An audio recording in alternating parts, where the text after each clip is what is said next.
everyone, I'm Matt Ford and welcome to the Good Trouble Show. The world is seemingly on fire with plenty of news to talk about at the family dinner table. You've got the Russian war in Ukraine, the Israeli conflict, China is flexing its muscles, the rise of AI, Bitcoin, the presidential election between Kamala Harris and Donald Trump. Then, of course, you have the recent news about a classified UFO program that was leaked to the press. Here to talk about all of this is intelligence analyst Matthew Pines. But first, please hit the subscribe and thumbs up buttons on YouTube. Leave a comment and let us know what you think about this episode. You can also find us on X at Good Trouble Show and everywhere else at The Good Trouble Show. You can also find us wherever you enjoy your podcasts. Search for The Good Trouble Show with Matt Ford. And if you would like to chip in and help keep the lights on here, you can become a Patreon member of The Good Trouble Show by going to www.patreon.com/The Good Trouble Show, and you can support our work. Our guest today is the Director of Intelligence at PinnacleOne, SentinelOne Strategic Advisory Group, where he leads analysis of geopolitics, emerging technology, and cyber threats. He was previously Director of Security of Intelligence at the Krebs Stamos Group. Please welcome Matthew Pines. Matthew, how are you? I'm doing well. Thanks for having me. Thanks for coming on. Should I call you Matthew or Matt? I know whenever I was in trouble with my mom, it was always Matthew. Otherwise, it was Matt. We'll go Matt and Matt. Okay, there we go. It's easy for me to keep that straight. So firstly, thank you for joining us. Tell us a bit about your educational and professional background.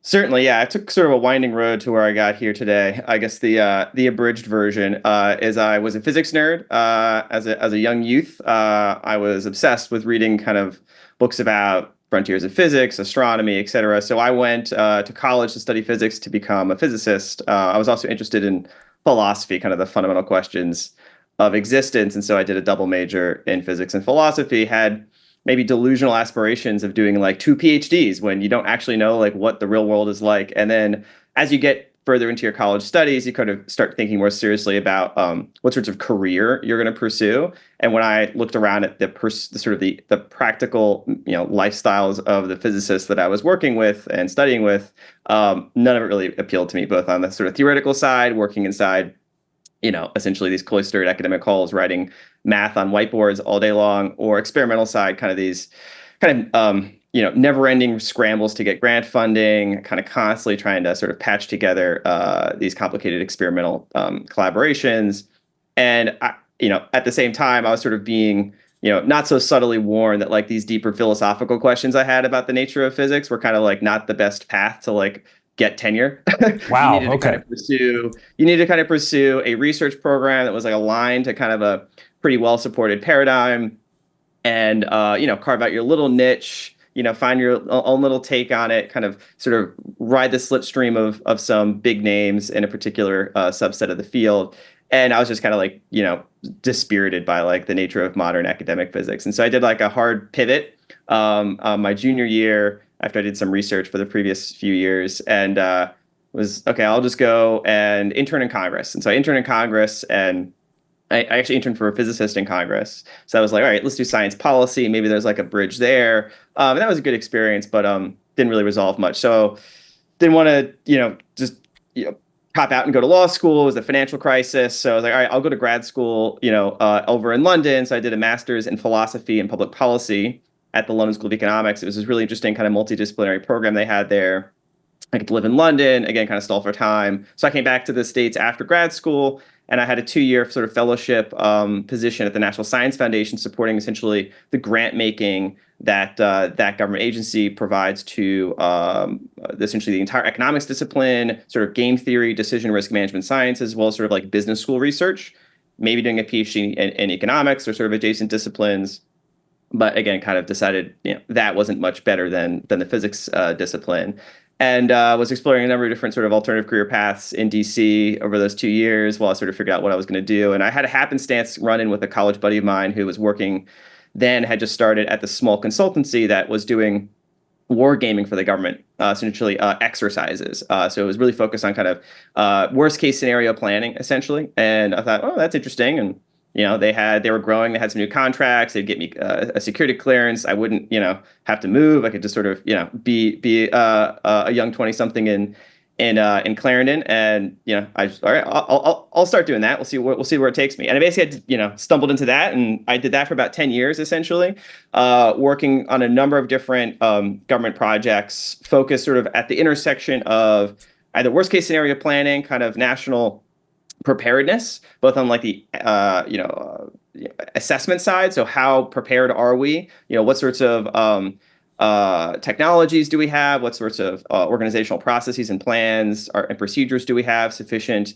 in both natural disasters as well as like non-natural disasters like terrorism, nuclear war, sort of biological warfare, et cetera. So I was exposed to like a wide range of sort of wouldn't make me a very good cocktail party guest sorts of things. Right. And so I did a lot of that and sort of continuity government stuff, both like paper analytic assessments, writing reports, as well as like field experiments and field exercises. So going out and actually organizing large scale events and activities to kind of assess how effective either our technologies or our various plans were for these different scenarios.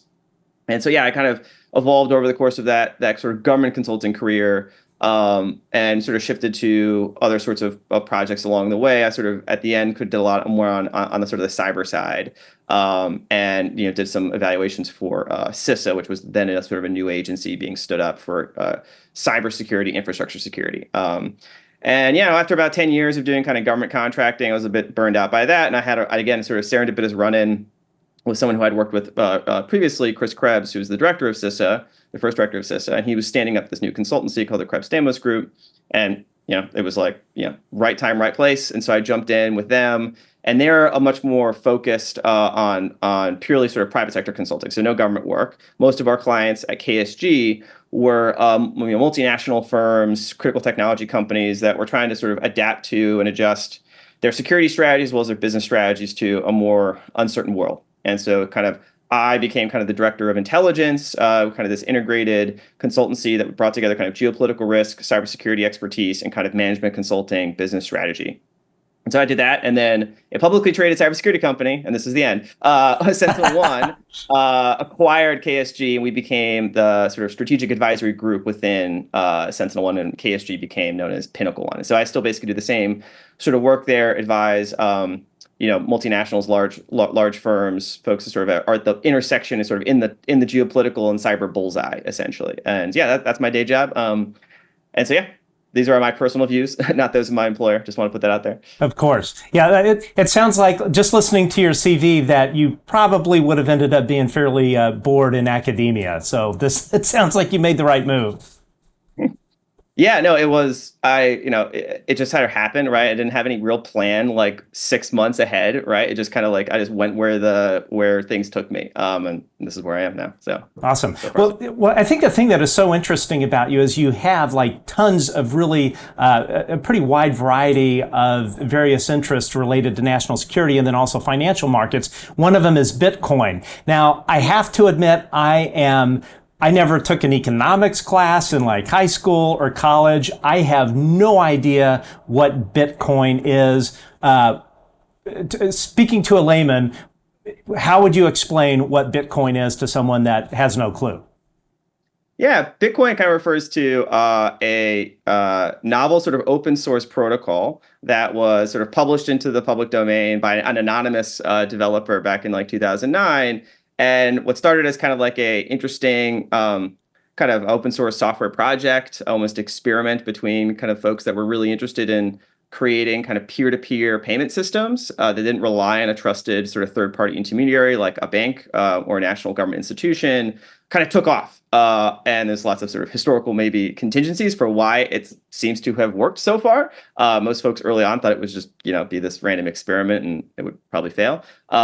But it so far hasn't, and I think that's an interesting observation that I've come to over the last several years, and I've started write about and think about what the implications would be for having what essentially amounts to a novel form of a digital asset, something that can't just be copied and pasted, right? Like most digital software, because of the nature of sort of the public-private key cryptography and the nature of the proof of work system. You actually have to expend computational energy to secure transactions as well as to introduce new Bitcoin into circulation. We have a whole separate conversation about Bitcoin, but essentially it is emerging now essentially as this $1 trillion sort of asset.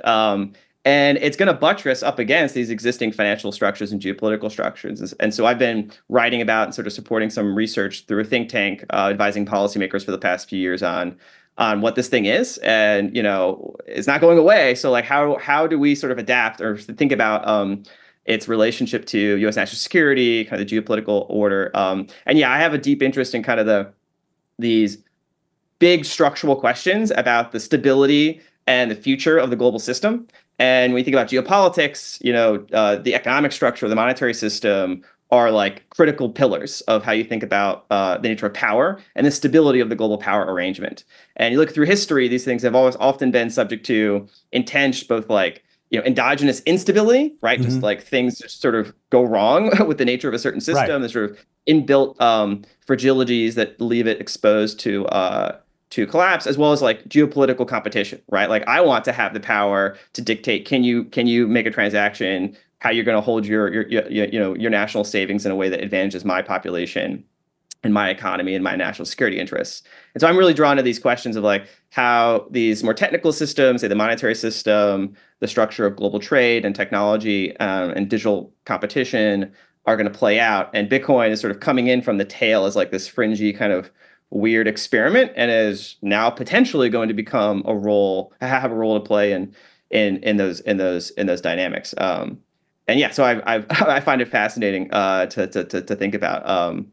Yeah, the government is becoming increasingly serious as well. And that was going to be my next question. Like when I listen to your explanation of Bitcoin, this sounds like this would be a highly disruptive thing to kind of like the world power structure and how banking has always worked and all of these other things. Do you think world governments view Bitcoin as a threat? Depends on which governments and where in the government. I know China viewed it as a threat, and they banned it, and they don't allow folks inside the country because they view it as a basic mechanism for capital flight. Folks, China has very strong capital controls, and obviously they're a pretty authoritarian system. They don't like folks having like essentially what amounts to the ability to sort of take self-custody of their wealth in a way that the government is, it's difficult for the government to seize, and also to transact, without going through a government intermediary or a banking system the government can block, right?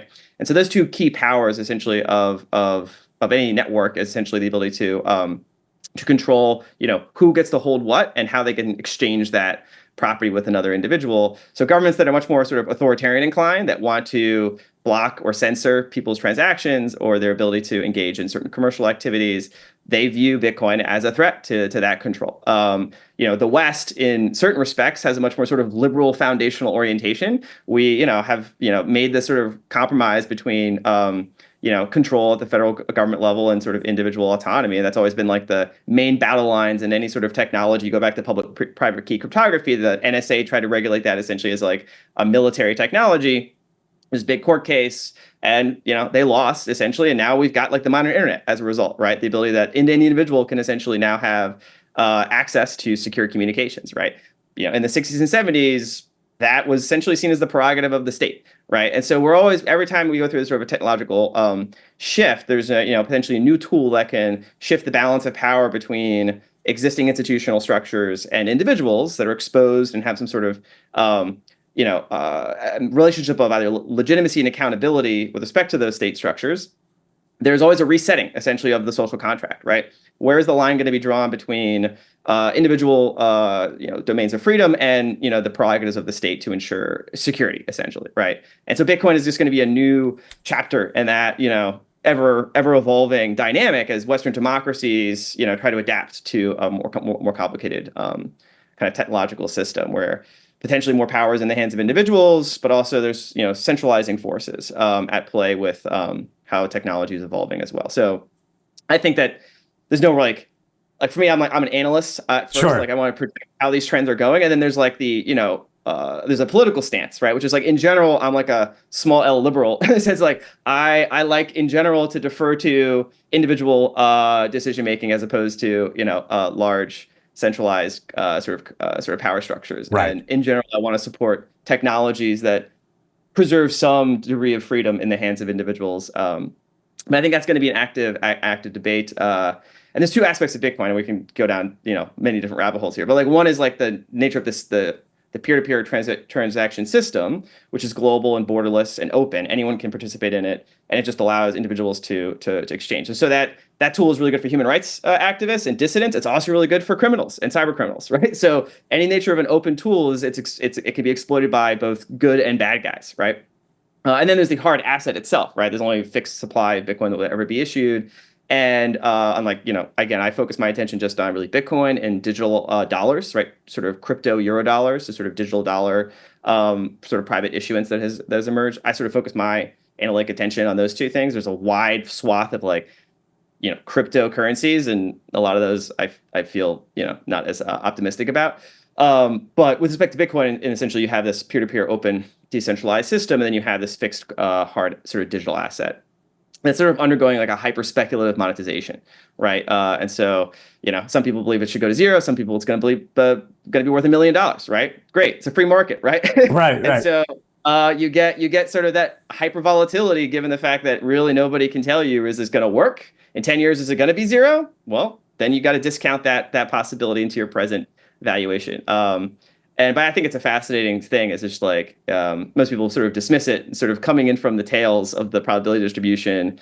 It's now like a serious policy question. And inside DC, lots of intense debate about sort of different legislation for the broader industry, and it's become a political topic now, right? Obviously, like Donald Trump is even like he's probably pandering, but like he's like it's got to the point where it's like serious. It's like elevated to the point where like you have presidential candidates like having to sort of stake out positions here. And so when that happens, it's just like you got to just address it as a real phenomenon, and then also consider the what ifs. So a lot of what I did in government was think about the what ifs, low probability, high consequence events, 5, 10, 15 years out.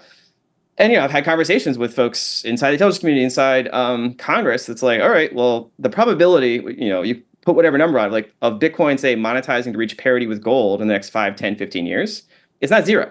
It's not like 100%, right? I wouldn't say like you guarantee it, but like that, if it were to occur, would be a pretty disruptive event, right? It would mark a pretty strategic shift in the basic structure of the global financial and economic system. And the U.S. being kind of the incumbent, hegemonic economic monetary power, should probably like have a plan to sort of minimize the risks and maximize the opportunities associated with that type of disruptive scenario. Doesn't mean it's going to happen, but like the government plans for lots of things that they hope doesn't happen, or that if they do, they want to like steer it in the right way that reinforces their security and economic interests. And because Bitcoin was kind of this fringy kind of, like sniffed at thing, there wasn't actually a mandate up until very recently inside some of these bureaucracies to actually like take a hard look at it. Sounds like another subject I know. I think these parallels are quite interesting. And even Senator Gillibrand, who is kind of she's one of the main sort of pro-crypto senators, and introduced a bunch of legislation on that. And obviously, she's very much into the UAP subject as well. And I see them undergoing a very similar kind of Overton window evolution, right? Kind of this thing that is has its own social media kind of like somewhat cultish set of like a kind of sort of in-group sort of conversations. Even like the Bitcoin kind of mythology is very much almost like quasi-religious, in the sense that there's like this anonymous founding figure, right, who kind of like sacrificed himself or whatever, right, didn't spend any of his coins. This very like purely sort of benevolent creator. And there's like this future teleology, right, Bitcoinization, right, Bitcoin will make it, right, and the folks that believed in Bitcoin will sort of be redeemed, right, by that future event, and that sort of grand redemptive eschatological moment. And you see the same thing in UAPs, right? UAPs is like we're in the wilderness, sort of in group. We have our own canonical lore. We have, internecine factional disputes of interpretation, especially over the historical record. and we're trying to all claim or trying to reach for some degree of institutional legitimacy and pressure Congress and try to broaden awareness of kind of this emerging issue. And then there's on the more kind of cultural level, there's this belief that there will be this redemptive moment, there will be disclosure, right? There will be the sense that the final "I told you so" to all the people who scoffed and sort of snickered at my obsession with this particular topic. So sociologically, I find it very interesting, and politically, there's very interesting parallels. Right, it totally is.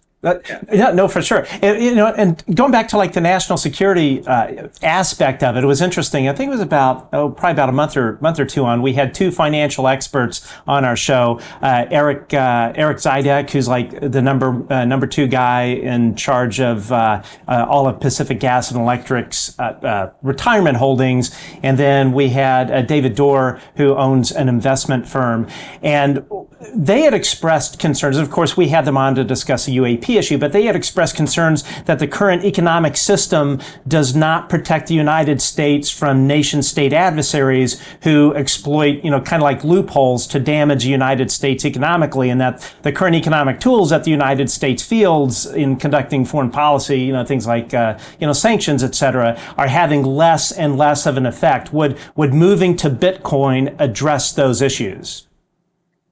Well, I'm fundamentally a conservative and sort of a pragmatist at heart. And so I certainly am not recommending the US government move to Bitcoin in the sense of let's just get rid of the dollar and make Bitcoin Right. It's that is, to me, is not the binary. It's more a matter of on the margins, are there smart iterative policies where you could sort of make, sort of as a relatively low cost sort of option, right? Almost like an insurance that you could buy now, right? Where you keep the existing system relatively intact and you sort of try to graft this emerging thing sort of into it in a way that sort of reinforces the stability of the existing system, where you kind of create this sort of synergy between the US dollar, the treasury market, and Bitcoin.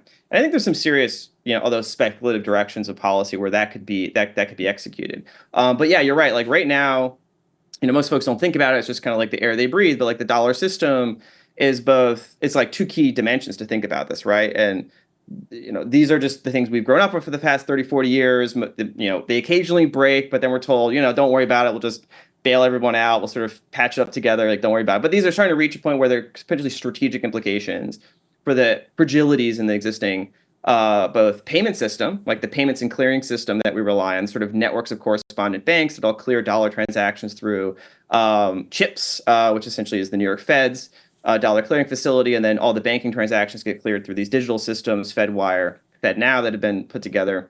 And sometimes they fail, right? And then there's cascading problems. But that's on the payment side. There's sort of moves on the wholesale direction to try to reform or upgrade those payment systems to be more digitally forward. And so this idea of wholesale central bank digital currency is sort of in the center of policy debate now among major central banks of do we want to upgrade the clearing system between both central banks and the major sort of globally systemically important banking institutions that hold the global dollar system together. But more fundamentally, to your point about the adversaries kind of exploiting the dollar system for the past 30, 40 years, China in particular, the basic elements of the global economic and geopolitical arrangement essentially were the US and the G7 more generally. We have essentially the dominant military and economic control over the key nodes of global trade and dollar credit. So the global dollar system basically relies on paying for goods and services with dollars and usually getting dollar financing to facilitate that trade. And then obviously this huge superstructure of interest rate swaps and forwards and other sorts of derivatives that all sort of all have a dollar leg. And so that creates a sort of this flywheel effect where there's lots of structural demand for the dollar and to support this whole global edifice of dollar trade and clearing and settlement. The problem, though, is that that has forced us, the U.S. in particular, to sort of increasingly basically print dollars or really issue treasury securities to the rest of the world in order to sort of finance our demand. And so we run structural twin deficits, and our adversaries increasingly run structural surpluses. So the Russians OPEC, whether you consider them a adversary or sort of a middle power, and China are structural surplus nations, right? So they actually control the marginal unit of either commodities or like manufactured goods production. We in the West essentially run structural deficits to buy those goods. And so this is a recycling system that is then set up. You could go back to the petrodollar system, but it's really much more global now, where those sort of Eurasian commodity and manufacturing powers get dollars, right, for us, buying their goods or their oil. Then what do they do with those dollars? They recycle them into our assets. They recycle them either into treasury securities or really into our stock markets or into our scarce, desirable real estate, private equity markets. And if everyone was like friendly and everyone was just like trying to like do the Ricardian comparative advantage, that'd be fine. But like China in particular has a particular strategic objective to sort of undercut U.S. power and sort of displace us as sort of the global hegemon. And so they're going to leverage the fact that they can buy up our scarce assets as well as influence our politics and so sort of wield those dollar surpluses in a strategic fashion. And that's what they've done. And so at the same time that China has accumulated these dollar surpluses and used it to essentially, do dollar diplomacy, essentially debt diplomacy throughout the global South and Belt and Road Initiative, et cetera, bribing and, essentially corrupting wide swaths of the world, including our own politicians, right, with those dollars. They, like we, on the other hand, because we have to run these structural deficits, something called the Triffin dilemma, where we effectively, our defense industrial base, our manufacturing capacity gets systematically eroded and atrophied. And now we wake up essentially after 40 years of this system running and we realize we can't actually make 155 millimeter shells, the basic like skills and knowledge to, to build nuclear submarines, it's just lost. We don't have it anymore. So the Pentagon is looking around being like, we need to prepare to fight, essentially a pretty high intense, conflict with a peer adversary in China, and they have all the industrial manufacturing capacity, and we don't. Yep. And they look at the dollar system and they go, this was really good for the finance, insurance, and real estate sectors, because essentially this massive money laundering machine where global surplus nations, mostly our adversaries, basically just corrupt our elites to sort of, put their assets, put those dollars into our scarce assets. And so, of course, finance, the existing banking system, insurance, real estate, like they love that system. It's really enriched, portions of our society. Whereas like if you're a military planner, you're like, I need to produce large quantities of ammunition and missiles and ships. And you look at China and they're like, well, they have all this surplus manufacturing capacity and they can just churn out missiles and ships, 10 times, 100 times, sometimes even 300 times our scale. And that's to me where I think the intersection of this geoeconomic, sort of, somewhat technical monetary story and the strategic sort of implications. And right now, our approach is essentially to kind of like patch things together. We're issuing so much treasury debt. It used to be like $100 billion a week in terms of the roll. Now it's like $500 billion a week we have to roll. And so we're so focused now essentially just trying to find more buyers of our debt. It used to be China and Japan were like, the biggest marginal buyers of our new treasury issuance. And now it's basically hedge funds in Cayman Islands and offshore sort of dollar centers. And those are not like, usually when a central bank in Japan, commits long term and you kind of have them under the nuclear umbrella, you can kind of like, they're going to be somewhat reliable buyers of your debt. A hedge fund in the Cayman Islands is in it to make a profit. And so, if you're in a position of strategic extremists, the Bank of Japan is going to be a much more reliable partner to finance your fiscal deficits than, hedge funds. Right. And so we're trying now to basically like, cajole and even put regulatory requirements around those hedge funds to make them more reliable buyers of our debt. But that's like not a super strong position to be in. And this is a problem throughout the West. Basically, most of the G7 essentially is highly indebted. We're aging. We now have these like major commitments to boost our defense, to meet strategic competition objectives, to regreen our economies with massive fixed capital investment, to pay out increasing sort of entitlements to our retiring generations, and to now like essentially finance the existing debt loads we have. And those are sort of all putting in the wrong direction. So anyways, that was just a bit of a rambling rant, but I think it's good. A lot of decision makers are sort of grappling with. There's no easy way out of this, and the default is just to kick the can, but you can't kick the can indefinitely, right? And adversaries look for the right moment to basically see where the cost benefit of maybe potentially trying to tip you over the edge is. So that's where I'm at. Yeah, and speaking of adversaries, I want to turn to world conflicts, in particular the Russian war in Ukraine, which has been going on now for I think like something like 2 years and 8 months, 7 months, something like that.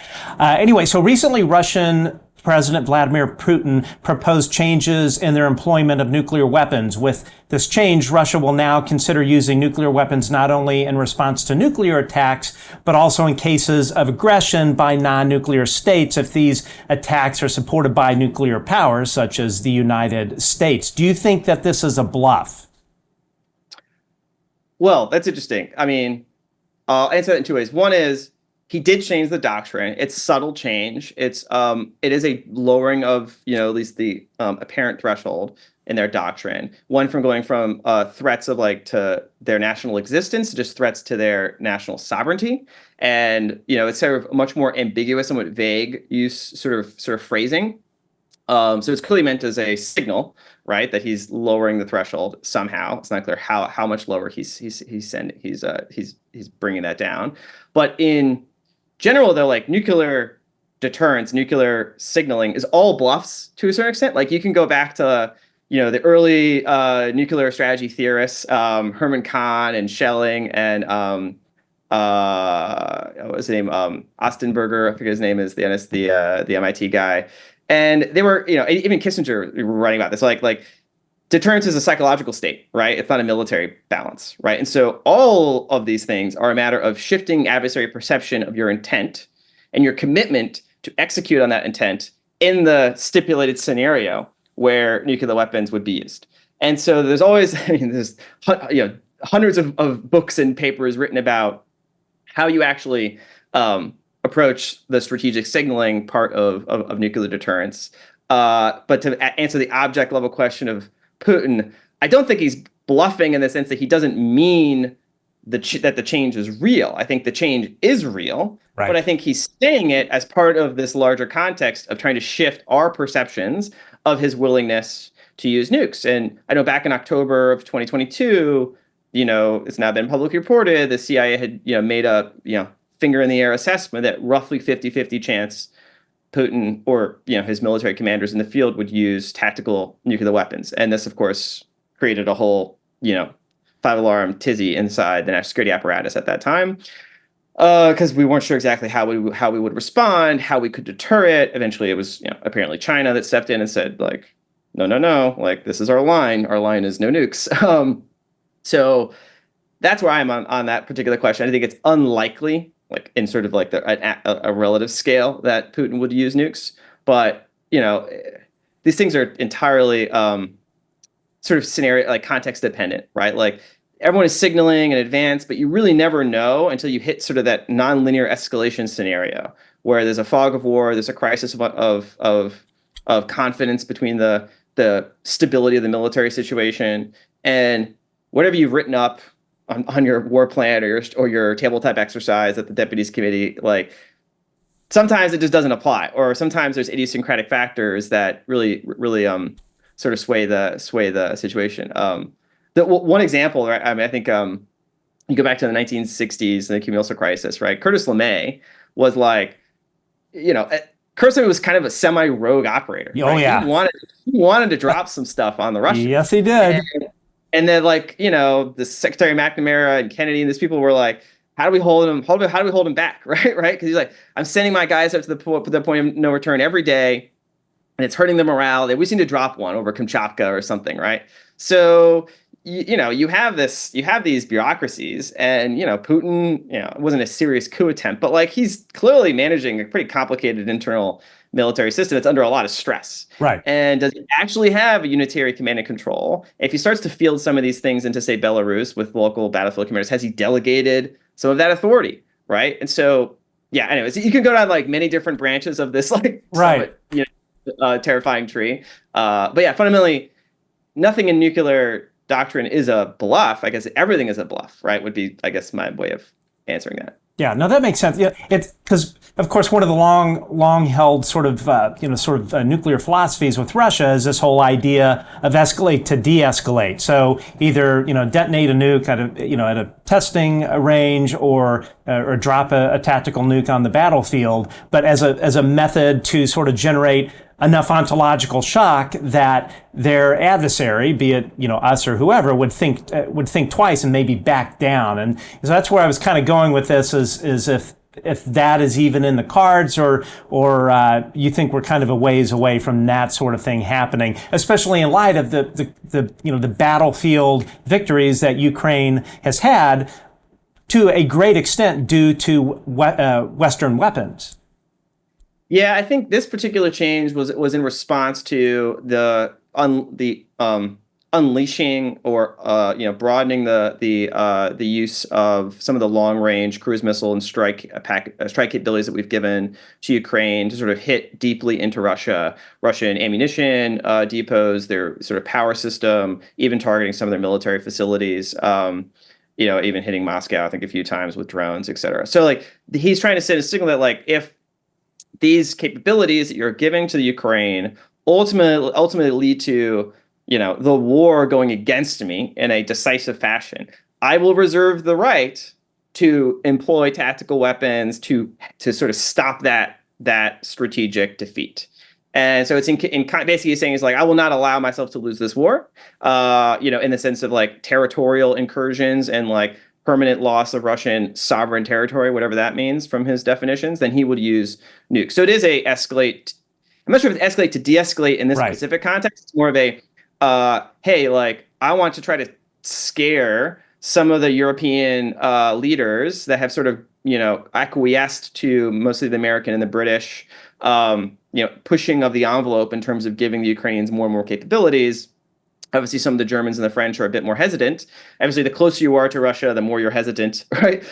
In that respect. And so he's trying to send a deterrent signal into those capitals, knowing this is a multiplayer bargaining game. And he essentially wants to sort of make the next escalation in terms of, or the next iteration in terms of expanding Western support, make the activation threshold for that political bargaining problem inside the European and defense, Western capitals, like much higher, right? That's basically this game. But ultimately, it's coming down to like facts on the ground. I mean, you have these small breakthroughs here and here.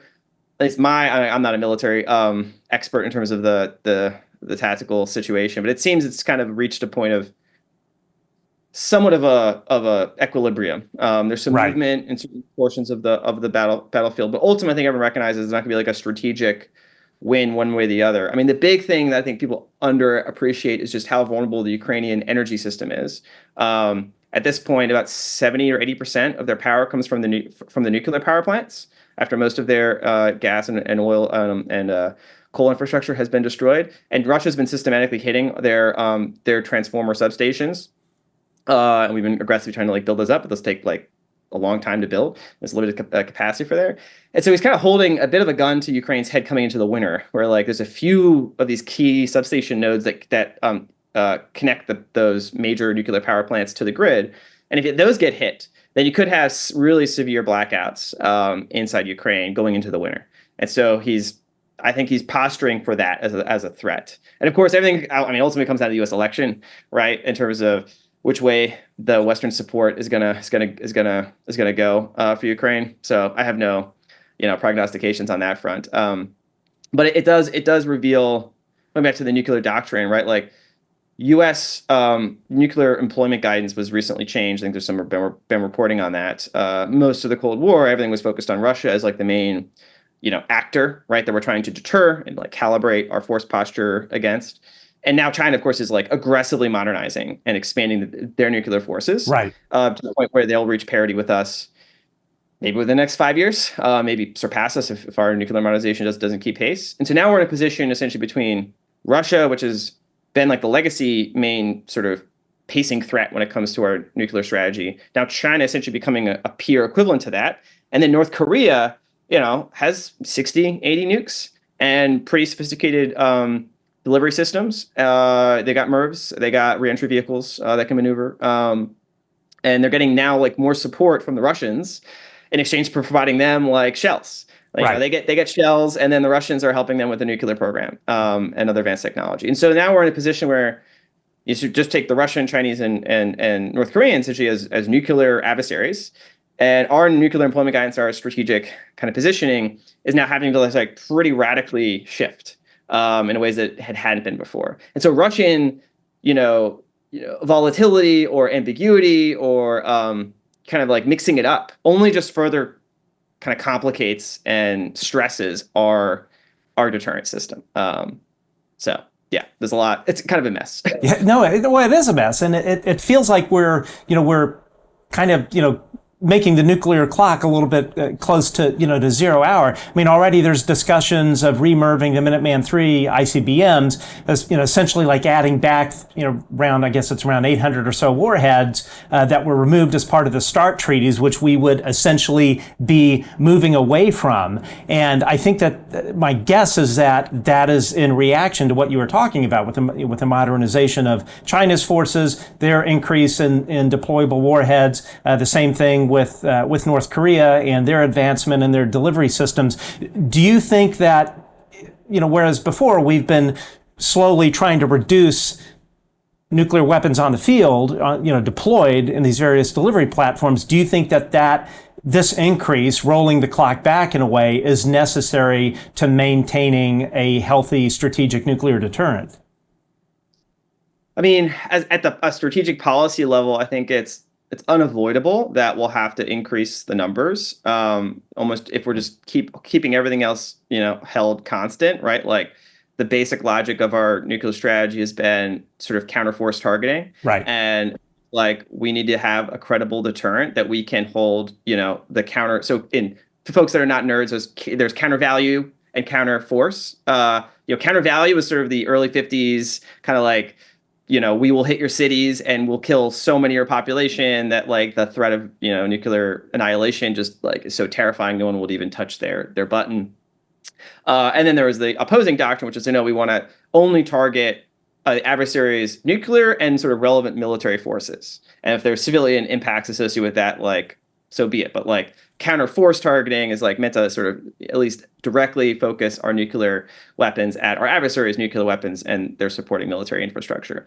And so that doctrine, I think, is basically still in place in terms of essentially counter force targeting is kind of like at least the stipulated sort of doctrinal kind of guidance. And so if the adversaries' nuclear forces are increasing, well, then, your capability has to increase kind of commensurately to like maintain parity with that strategic logic. One problem, I mean, there's many problems, right? But like one just sort of more tactical problem that I've become, at least familiar with is like just the infrastructure to sort of cash that check is like kind of not in place, right? Like in particular, tritium triggers, right? Like we have sort of lost the ability to make tritium triggers. Oh, wow. And like creating plutonium pits at scale at like the pace we would need to like, meet this strategic growth trajectory is a challenge. Like the National Nuclear Security Administration is just, this legacy bureaucracy. And, sometimes they manufacture the actual facilities. They haven't been upgraded since like the Manhattan Project, right? There's like rats and like snakes coming into like,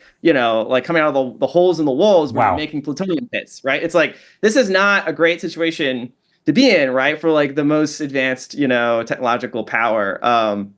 And so I think there's this, the remerving of the warheads is one, logic is like we need to, hit multiple of these things. And of course, China is like, all their stuff is brand new because they just built it in the last 10, 15 years. Right. And they have, they can take advantage of some of these things that like they don't have as much of the lock-in, right? The sort of the institutional and obviously the contractors that grew up to sort of, manage our whole nuclear stockpile. There's certain ways of doing business. There's certain, obviously like the age of all the technicians is, pushing 60 now.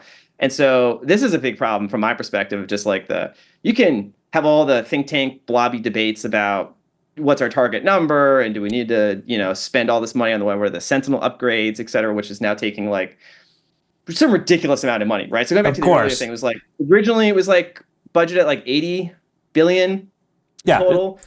Or 90 billion, and now they're like estimate is like 150, 160. I can't remember exactly, but like it's almost like it's like 60 to 70 billion, maybe even more just to like upgrade our ICBMs. Yeah. That's like, I think the Taiwanese defense budget is like 20 billion. So like, Yeah. it's like this one ICBM, refurbishment or modernization program for the Air Force is like multiples of like Taiwan's entire defense budget. And we're like, agonizing over how to like turn Taiwan into this porcupine with smart mines and drones and autonomous systems. And we're trying to pressure them not to spend on, more planes and tanks that we think would be useless. And I just see this sort of like strategic incoherence between the problems and the actual like fiscal, capacity that we have, and then like the actual institutional and manufacturing know-how to make good on that. I mean, I'm not an America bear, right? I finally think we can fix these problems, right? It's just like we need to have some like we need to like look ourselves in the mirror and not like it's like you used to be a marathon runner when you're in your 20s, and then you're in your 40s and you're like, I still got it, but like you're not just going to get out of bed and like run, a 6-minute mile, right? It's just not going to happen. You need to train. You probably need to like juice yourself up with some special stuff. Like you need to like not do what you've been doing. Anyways, that's a bit of a hot take. But yeah, I think a lot of this is I mean, yeah, the nuclear strategy, people have like been in their own world for decades, and China's like kind of terrifying them now. And obviously this like tripartite almost alignment between Russia, China, and North Korea is like unprecedented. Like we never had to deal with that during the Cold War. And yeah, there's endless reams of paper being produced in DC on just that question. So we'll see where it goes. You hear a lot about Russia and China being ahead of the U.S. in terms of hypersonic delivery systems, and I guess we have not had particularly good luck in fielding those. Is that even relevant, or is it just kind of an overhyped technology, or does it have a severe impact on the OODA loop in terms of how we would react to a potential attack? Yeah, I mean, hypersonics is one of those terms that gets thrown around that kind of means like something that goes really fast, right? Like anything above Mach 5. So like everyone has hypersonics. We've had hypersonics since, ICBMs basically. The big thing that has sort of shifted, and I have to be careful, like I don't hold a security clearance, but I used to have TSSCI, and I had compartmented access to some related issues. So I have to be careful how much I talk about this particular issue. It is like the idea, and like going back to the early Cold War, you have traditional ballistic missile trajectories that come in. You can kind of, the problem of hitting a ballistic missile on a ballistic trajectory was hard, but like, we spent a lot of money to try to figure out, could we solve that problem, right? And there's certain, we've done a lot to try to like make it plausible that we could hit a certain number, right, on certain trajectories. The innovation in the last number of years has been, maneuverable reentry warheads that can then also, put off sort of bogeys to try to chaff and decoys. Yeah, exactly. And so there's this constant game of cat and mouse, like, to try to hit whatever is moving at you.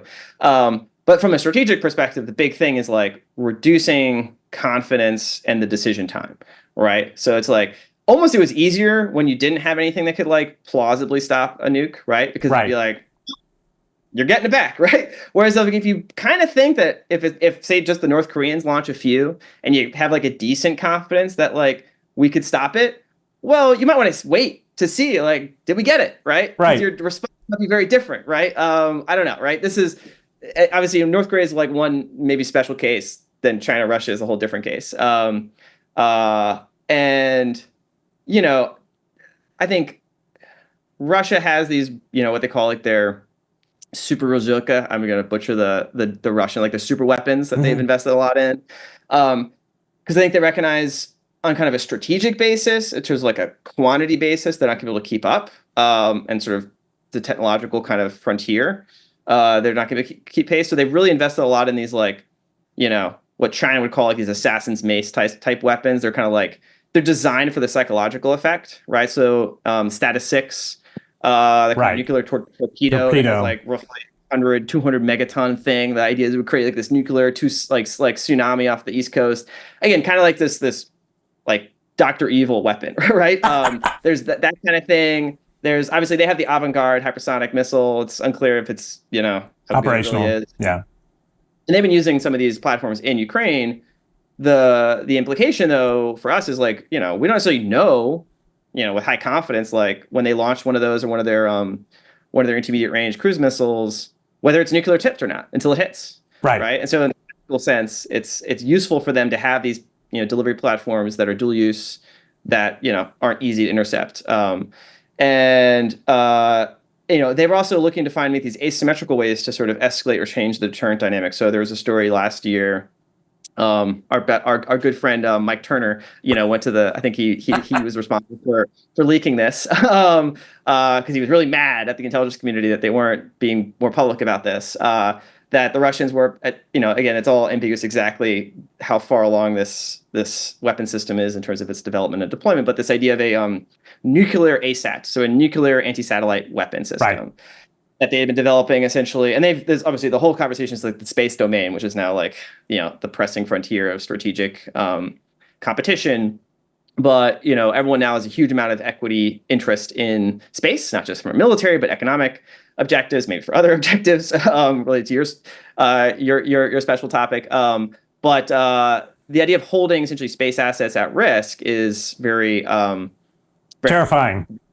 And especially this idea that they have is like apparently developed. The Russians are really good at coming with, like, the Russian nuclear scientists and physicists are really smart, and they're really good at coming with these like really crazy kind of insane weapon systems. And so this system apparently is like this nuclear ASAT. It's like a 2-satellite system. They launch up into low Earth orbit, and they essentially use one as like a nuke, and then there's like a certain target that's like a platter that sort of amplifies sort of the so like the production of beta radiation that gets trapped in sort of the magnetic loop that, these little bands of sort of magnetic field lines outside the atmosphere where a lot of like low Earth orbit and medium Earth orbit satellites sit. And so what it does basically just like energizes this entire band of sort of orbital trajectories. And so any satellite that's sitting in there basically gets like slowly fried over a few weeks. Mm-hmm. And then that band becomes basically unusable for potentially years. And so it's a kind of a calibrated semi. So there's obviously in space there's ways of essentially doing very precise targeted disruptions to satellites, right? You can just like fry it, you can hack it, you can just like grab it and throw it off into a new orbit, or just actually take it and steal it basically. Or you can just like blow something up with a missile, and then it creates this massive sort of debris field, and you potentially have like Kessler syndrome where you get this cascade of satellite destruction that makes many different orbital trajectories useless. And so this is actually almost like a clever like in between, which is like it's technically like it's non-kinetic in the sense it's not actually destroying and creating much debris, but it's rendering it's actually like an aerial denial system for space.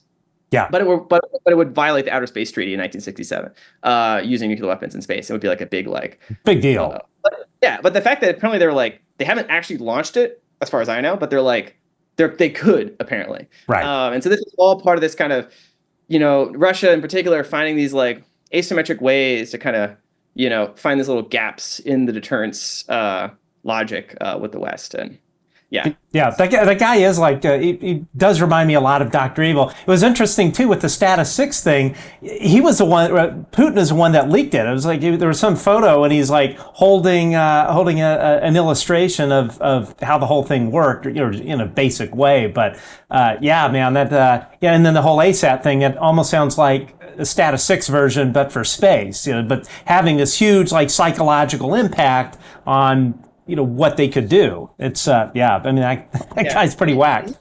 He's willing to push the envelope. I forget the name. It's Preparedness or something. Air nuclear cruise missile. Oh, okay, yeah. It's like basically it was like it like sprays out nuclear radiation as it flies. And I think there was a story a while ago of like a bunch of Russian scientists were killed basically at one of their demonstrations. I remember that. Yeah. Yeah. So they're willing to push the envelope here and take risks to build these. Yeah, Boy, I tell you what, we are defense-wise, we are in trouble, especially as you spoke about earlier with the serious disparity between the number of naval vessels that we can produce, which is I think close to like one a year, if that, versus like what China is able to crank out. And we've always kind of part of our defense strategy was having the not as many toys, but technologically we had the better toys, but. There comes a point where I think your forces just become overwhelmed if they have 100 to 1 in terms of. Anyway, don't get me started. Let's move on to something maybe a little bit more interesting. The whole issue of UAP. Now, you're one of the growing number of national security experts who are actually discussing UFOs. Well, we know what we call them now, UAPs, otherwise known as UFOs. What sparked your whole interest in this topic that is pretty taboo? And by the way, I think it was probably a good idea you didn't go into academia, because something tells me doing work on UAPs to get your whatever what's the word for when you get PhD? yeah, exactly, yeah. So it was probably a good idea that you went into this. So what sparked your whole interest in this topic? Well, I mean, again, I was a physics nerd, and I read The Hunt for Zero Point back in high school, and I was familiar with the concept of UFOs, but I didn't really think that deeply about it. And to what extent I did think about it, I thought it was kind of, secret government projects to develop, crazy stuff, anti-gravity, yada, yada. But maybe that'd be kind of a cool thing to do, right? Go into get a PhD in physics and then maybe build the next stealth jet, right? That was, something I thought about in high school. I even read some of these heterodox physicists, sort of AOL dial-up internet as a teenager, reading Hal Puthoff's white papers, Jack Sarfati's papers. Wow. Henry Stapp at Los Alamos. I think even Eric Davis popped up at the time. I had no idea of their UAP, UFO associations. It was just, I was reading all sorts of, weird sciencey stuff as a high school nerd. I really didn't think about it that much until really 2017. I think most people were like, wait, what's going on here? And that's, I knew enough about the national security bureaucracies and the intelligence system. And I was just like, there's something weird here. I don't know what's going on, but I just sort of paid attention to it, essentially starting in 17. And I was tracking all the, different podcast appearances and the TTSA stuff and Lou and Christopher Mellon. And I thought, this is something here, right? And so basically that's kind of started it. And then of course, when the National Defense Authorization Act provisions started being introduced, Jill Ben Rubio amendments, and even some of the Gallagher stuff in FY21, FY22 National Defense Authorization Act. That's why I thought, okay, this is getting serious enough that Congress is passing these laws with very suggestive language and restricting, any funding to any unreported UAP, related activities in special access programs that have to do with reverse engineering. I was like, this is quite suggestive language. This needs to be explained. And I never saw any satisfactory explanations. And right. More and more questions, started to come up as kind of both the policy kind of discourse seemed to be moving in this more intensifying direction. And then, of course, folks kind of coming out more and more and saying quite suggestive things over the years. So that's kind of been my evolution over the past, 7 years, basically. And what is Matt Pines, what is your opinion as far as, do these represent vehicles of non-human intelligence? I mean, of course, we know stuff, we saw the whole China balloon thing, but with the evidence that you've seen, where do you stand on this? What's your feeling? Yes, I think it's very likely that these represent technologies of non-human origin. Yeah, I'd say so. So you were talking earlier about some of kind of the more explosive allegations regarding UAP. And of course, we have the allegations from David Grush about a crash retrieval and back engineering program. What kind of probability would you assign to that as being true? Again, we're sort of in this, we're in a clearing and we have to look out into this dark forest and try to assess probabilities of different propositions with circumstantial evidence, and until we actually get hard, tangible physical evidence into the public domain for independent evaluation, you always have to sort of discount your belief systems. So I sort of have tried to be a Bayesian with regard to this question in terms of, okay, where can I ground my feet in something that's I view as very high credence, and then given that, how do then I evaluate these potentially more speculative, more quite provocative propositions, but they're interrelated, right? So if you believe the premise that the U.S. government is in possession of technologies of unknown origin, exotic origin, historical exotic technology antecedents, the terminology that's been used by Congress, then it's not that much of a Bayesian jump to say, well, we've been trying to figure out how they work. Sure. And then it's not that much of a Bayesian jump to figure out, maybe we figured out some principles of physics or materials design that have inspired other platforms. And so these are just like you just treat it analytically without any, kind of cruft of social taboo or kind of our cultural frames. And these are sort of, you have to sort of discount each step of that proposition. But I think it's now plausible to me that we do have programs to retrieve and try to, reverse engineer. Even Sean Kirkpatrick's own mission overview statement basically said that's part of what Arrow's job was going to be, if he actually did his job, was to actually set up these different sort of functional divisions inside Arrow to do crash retrieval and exploitation, and to do fundamental research and development with frontier physicists, including outside scientists and theoretical physicists.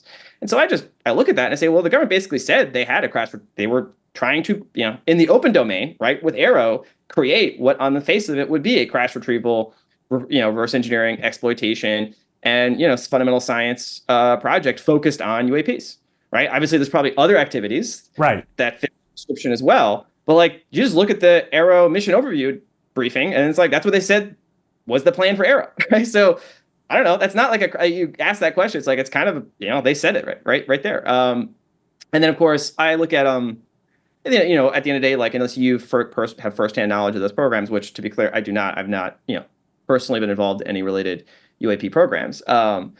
I look at some folks that have serious professional bona fides, long distinguished careers, are highly respected individuals in our society. In particular, one that I have had the good fortune to speak with is a gentleman named Harold Malmgren, who has had probably one of the most distinguished careers in U.S. government in the last century. Right, this guy was like a wonderkind.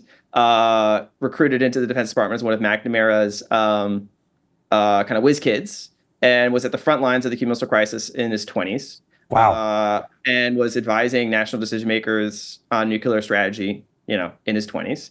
Was sent down. Now he's made public remarks on this fact that he was sent out to Los Alamos to basically help do the design, cost, build for our first generation of anti-ballistic missile systems, which at that time had to be sort of nuclear tipped, right? to work. So he had to basically get access to, what was then our most sensitive security programs inside the Defense Department, as well as the Department of Energy. And he's described publicly how when he was out there, he met with Lawrence Geis, who was then the director of the Western Division of the Atomic Energy Commission, where he had responsibility over the entire, archipelago of research facilities, engineering facilities, Los Alamos, Sandia, et cetera. And Lawrence Geis told him of their, attempts to, and retrievals of UAP, UFO materials. And then he had a similar encounter where he had a private briefing with Richard Bissell, who is sort of known as the shadow super spook inside the CIA, right? He was the guy that got stuff done for the Dulles brothers, and he was essentially the director of operations. And he also was responsible for setting up he was responsible for creating and setting up Area 51. He was, top of the pile when it comes to our most sort of spooky activities from the 50s through the 60s. He, ran that whole era. And he, Harold Malmgren describes a private briefing he had where Richard Bissell told him of their efforts to retrieve and reverse engineer what he called otherworld technologies. And Harold Malmgren has now come out and said explicitly that the U.S. federal government and certain private sector institutions are in possession of non-human technology. Harold Malmgren, you just look at his resume. This guy has, he's kind of like the shadow Kissinger, what I would say. Everyone, right. Kissinger was a self-promoter, right? The guy was trying to establish himself as kind of this generational,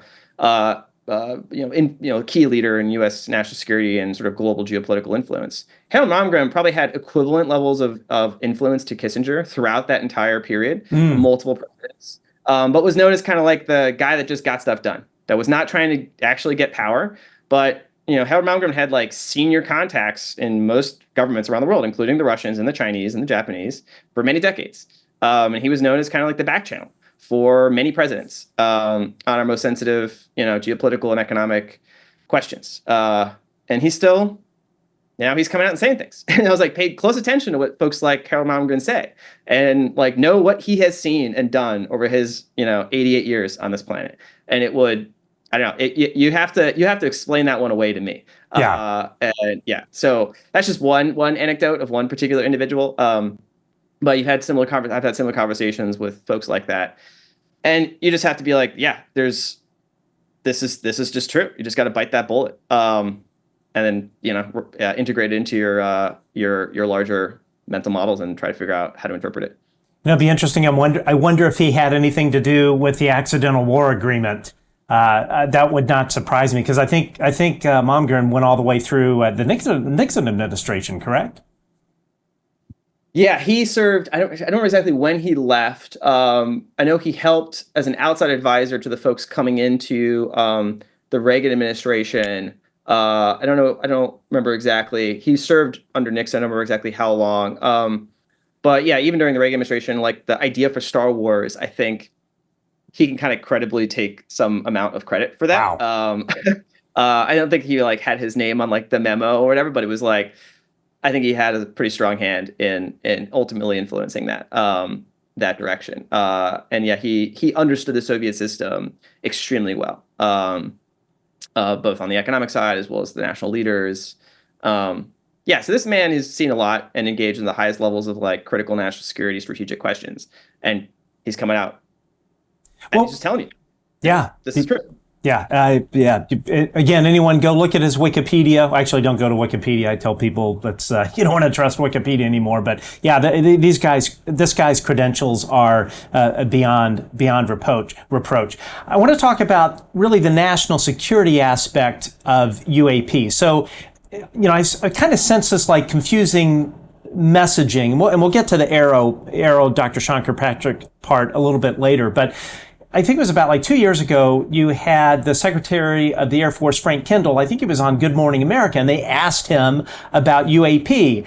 And he said, if I remember right, I don't have the exact quote in front of me, but he essentially said, yeah, it's real, but it's not a national security threat, so we're not going to worry about it. It's kind of in a nutshell what he was saying, and what some of these other national security officials were saying. Especially, you hear that same kind of reasoning out of the United Kingdom Ministry of Defense.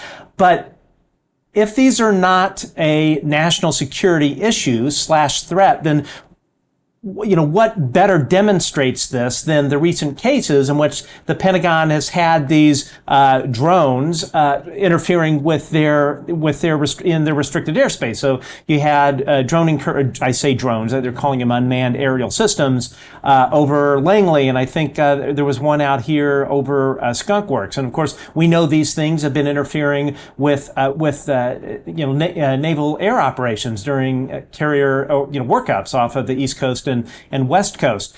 So my question is, do you think that the Pentagon is avoiding classifying these airborne vehicles as UAP and instead classifying them as UAS? Do you think that they're being purposeful in avoiding labeling these as UAP? Because a lot of what we're hearing from folks is that these things are not really behaving like traditional drones in terms of what we know about them. Yeah, I think there's multiple things going on, right? One is the typical, any government senior bureaucrat it's a very political position. The first thing you is just like, you don't want to like take blame for anything. You always want to like downplay any problem that's potentially within your sphere of influence or responsibility, so that you're just not asked to do anything about it, right? It's just right. Like, I don't want to have to deal with this, so I'm just going to pretend it's not a problem, and unless someone in Congress or someone above me forces me to, my life is just easier that way, right? And so like the path of least resistance for senior bureaucrats, even senior military leaders, is often just to like, unless it's a problem that somebody is forcing me to address, it's easier for me just to pretend it's not a real problem.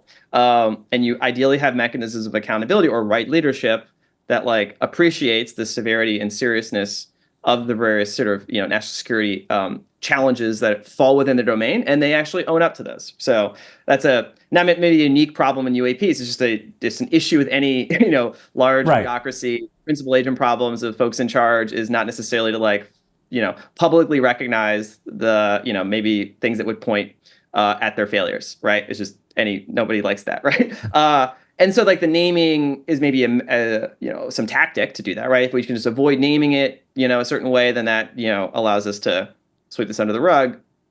I think it's a much broader issue, though, that then becomes more complicated in light of the fact that there are parts of the government that definitely do treat it very seriously, right? And because of that fact, don't want to draw attention to the fact that we take it very seriously, right? Both maybe for public consumption reasons, right. They don't want to have, awkward questions asked to their leadership, as well as maybe for prudent counterintelligence reasons, right? We don't want to give away the fact that we have gaps in our air domain awareness. We don't want to have our adversaries understand that they can just, freely penetrate these sensitive facilities until we have a mitigation in place. So I kind of understand the folks responsible for these bases or the air defense or these different systems. They're given certain tools and different authorities, and their job is to, do the immediate response or write the report.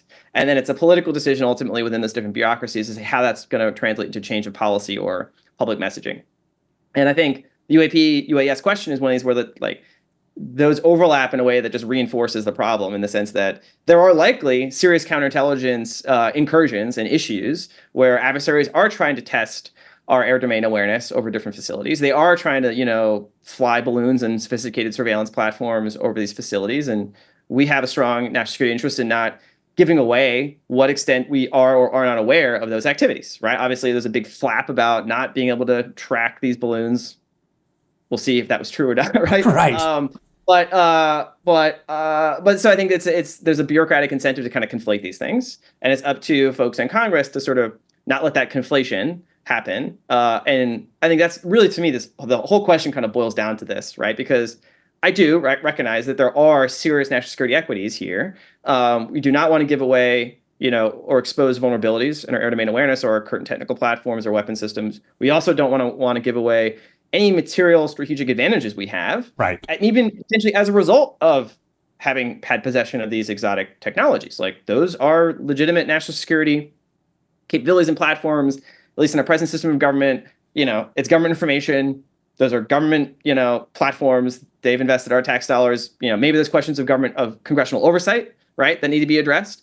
But in principle, right, as long as the Gang of Eight is aware of those special access programs and they authorize them according to their charter and they're funding them according to, principles of legitimate, fiduciary responsibility of taxpayer dollars, and they're reporting to our constitutional representatives, those capabilities should be secret, right? Right. But I think there's a distinction between the legitimate practice of secrecy inside the government to protect national security and, obscuring these other facts, which are not government information.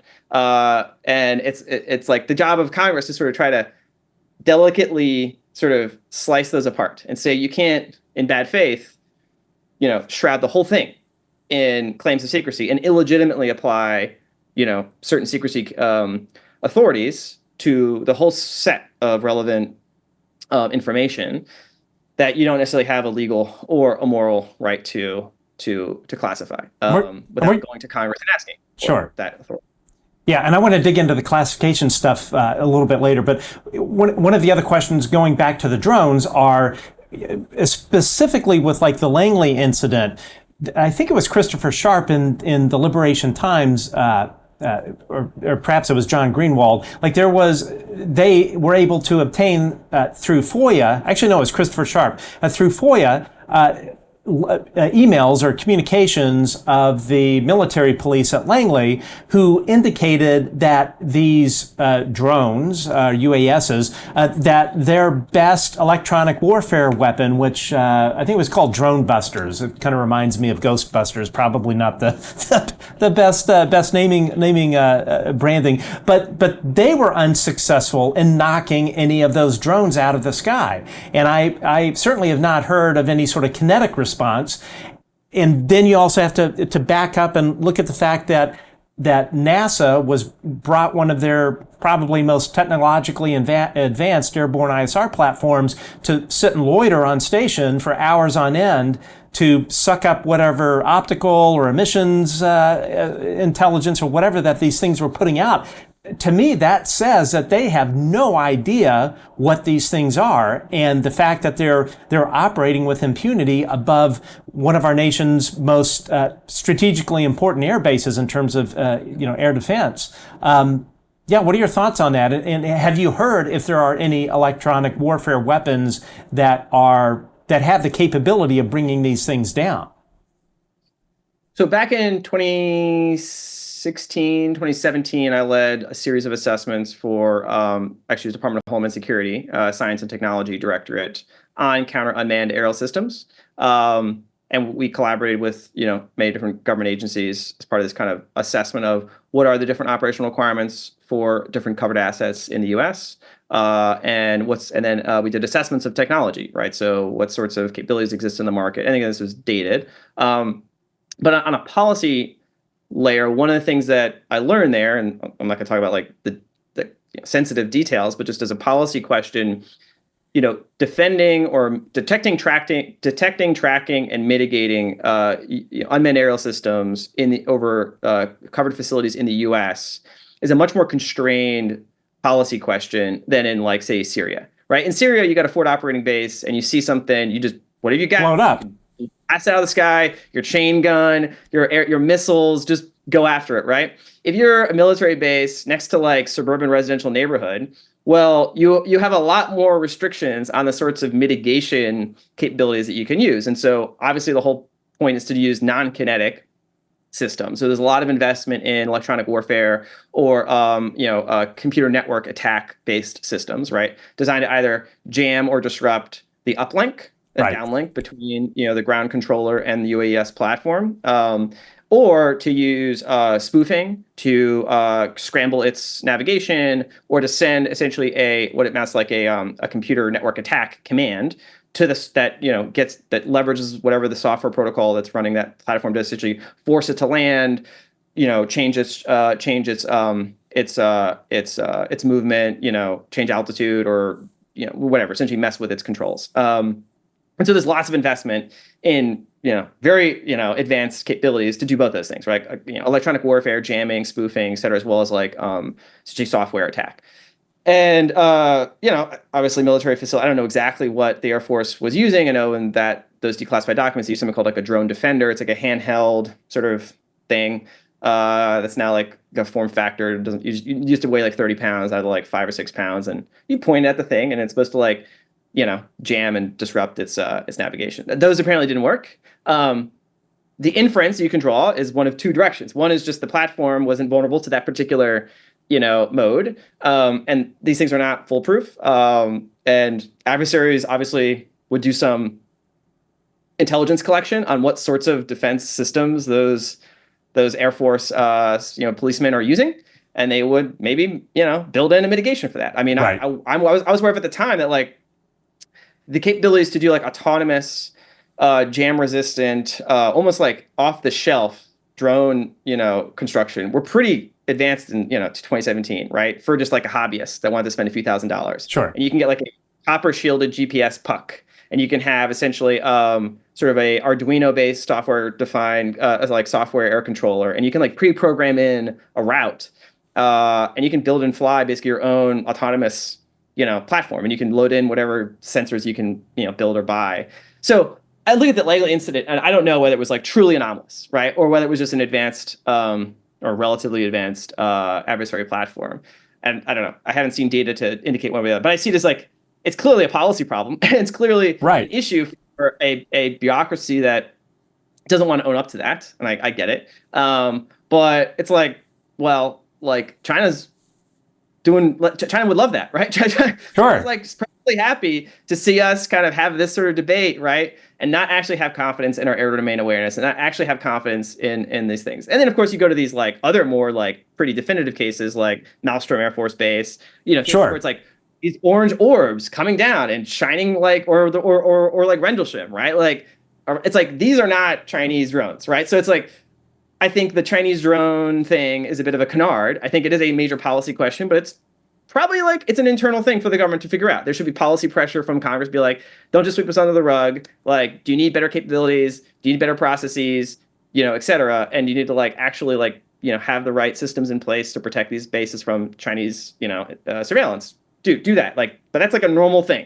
And then there's the Malmstrom, there's Rendlesham, there's, other things that are just like not that, right? Right. That is, of course, it's very convenient for them to be like, that's all the same thing, and there's nothing to see here. But I think it's clear those are two very different problem sets. There definitely is. But and again, going back to what the Air Force Secretary Frank Kendall said, that this is not like a national, security issue. The fact that you've got UAP, that it's well documented that these things have been tampering with our land-based strategic nuclear deterrent, the Minuteman III platforms and earlier iterations of that, and others. I mean, that in and of itself, if these things have the ability to come in and disable an entire, flight of Minuteman IIIs, to me, that says that would affect our nuclear deterrence. And I don't understand how Frank Kendall can go on Good Morning America and say there's nothing to this if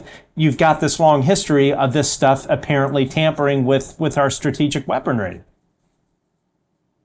Yeah, I mean, I agree. Although I'll have to say, like, I'm not surprised, right? Like, I would not expect the people responsible for maintaining an effective strategic nuclear deterrent would try to hide anything that would expose a vulnerability or weakness in the effectiveness or security of that nuclear deterrent, right? Yeah. The U.S. government does classify vulnerabilities in our platforms. Like, not everything we have is like, the Iron Man, right? Like, not everything we have is like foolproof, right? We often, try to do rigorous red team assessments of our technical platforms or different systems. And when we find those, right, they're sometimes not obviously fixable, right, until like the next platform comes out or the engineers can do the technical fix. And so you classify those vulnerabilities, right? Like, that is a legitimate thing, right? You don't want your adversaries to know that thing is vulnerable to a certain attack.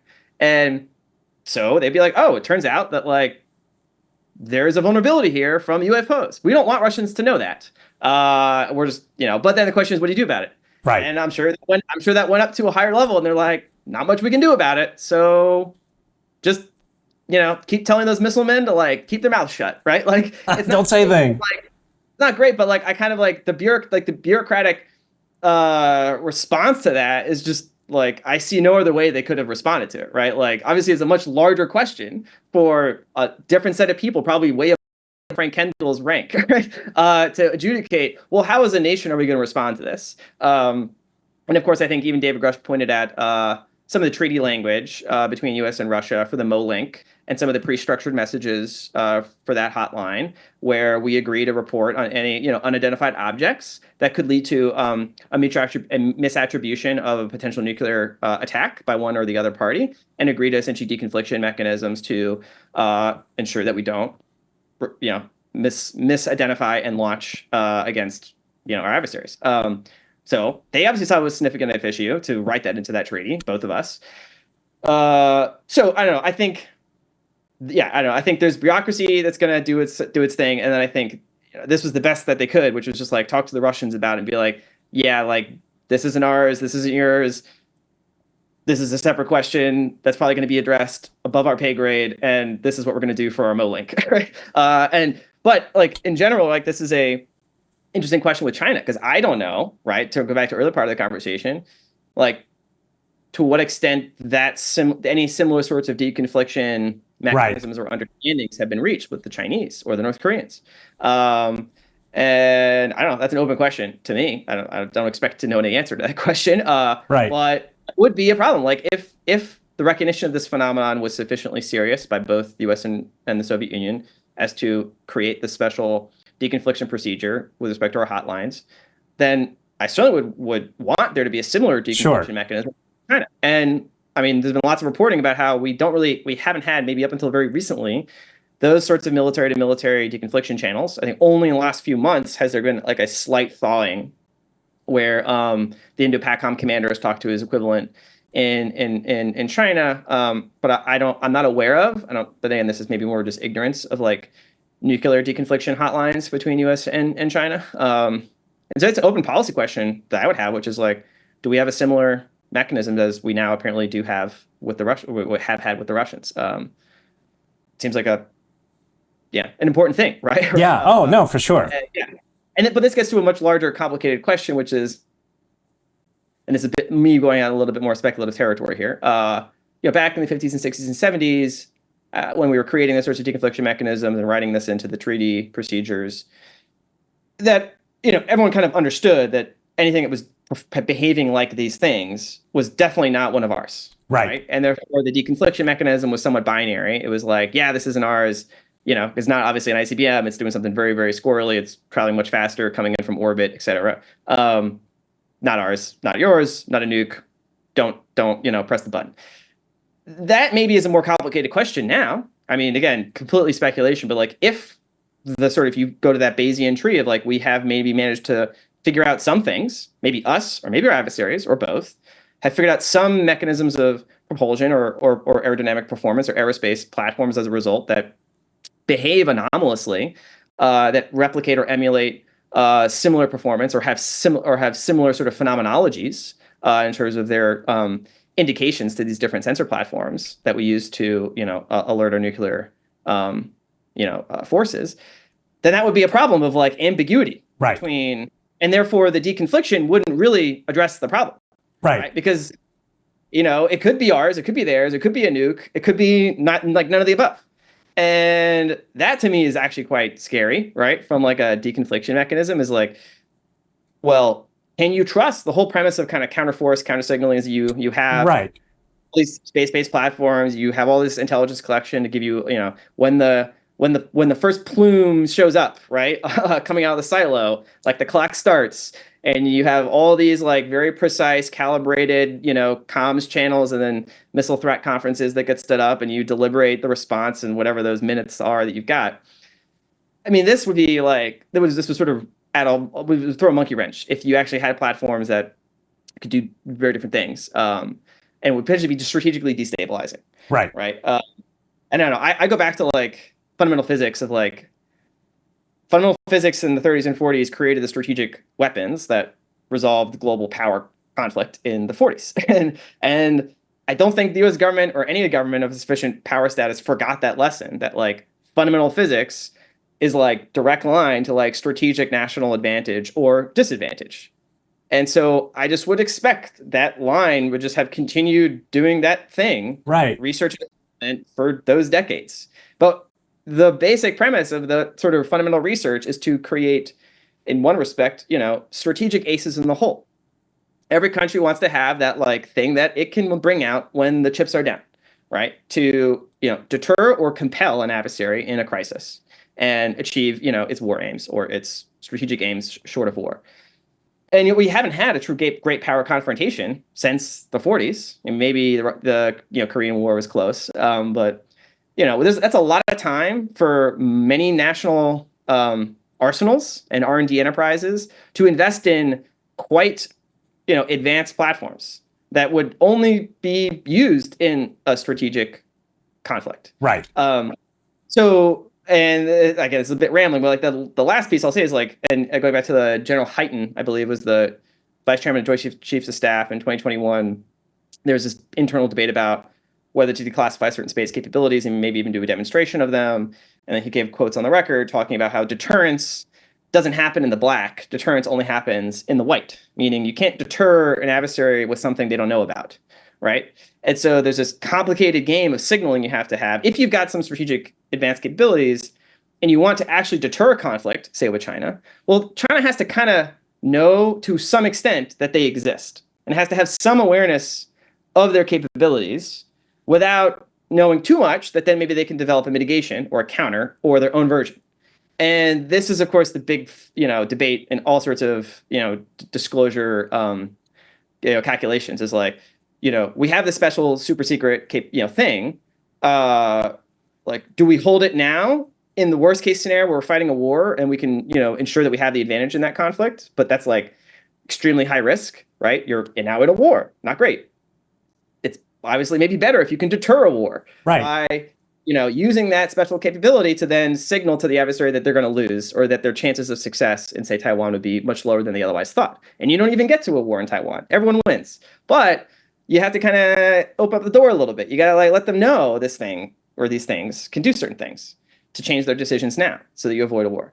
But usually the people responsible for protecting those programs, that is blasphemy, right? Like their whole job in life And their whole existence in the bureaucracy is to ensure nothing about that gets out to anybody.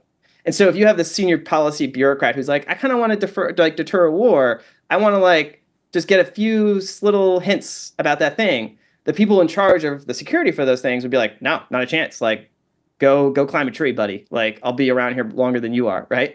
And so you have this political dynamic where it's like a self-licking ice cream cone, right? Where you set up these programs designed to provide you a strategic advantage in a conflict, but their real maybe strategic advantage to you from a security perspective is for deterrence. Right. But the internal political economy of these programs is such that their incentives are not to, help with that strategic signaling. And I don't know. So I think regardless of UAPs, you have to assume that is part of the background predicate for the internal debate and factions around disclosures. There's probably elements of that baked into this other larger, more complicated question about, okay, well, if there are non-human intelligence flying around here, well, that's another layer of the strategic kind of question set that we have to resolve. And I think it just, in generally, I've seen bureaucracies I think they're just paralyzed. I think there's the inertia of the past is just baked in, and that's just kind of what we've been dealing with. It's unfortunate. Just these bureaucracies just kind of keep chugging along the way they always have, and until there's a major crisis or some exogenous event that really forces a shift in the incentives, I would just expect it to continue. Right. Now, interesting story about the accidental war agreement. So it was about 3 or 4 months prior to the hearing that Grush testified in. A little birdie told me to start digging into the accidental war agreement. So I'm spending days on end, trying to find information about this agreement. And for the most part, everything that I found referenced it didn't really, have much detail. So out of the blue, and I don't know how I found this, I found the actual operating manual for the Washington-Moscow hotline, the MoLink. And it very clearly detailed, it had the code words, it had the numerical designator. So I'm like, holy shit, I think this is a big deal. So I immediately reach out to David Grush and send him what I have. And he's like, holy shit, I can't believe you found this thing. And I sent it off to some other people.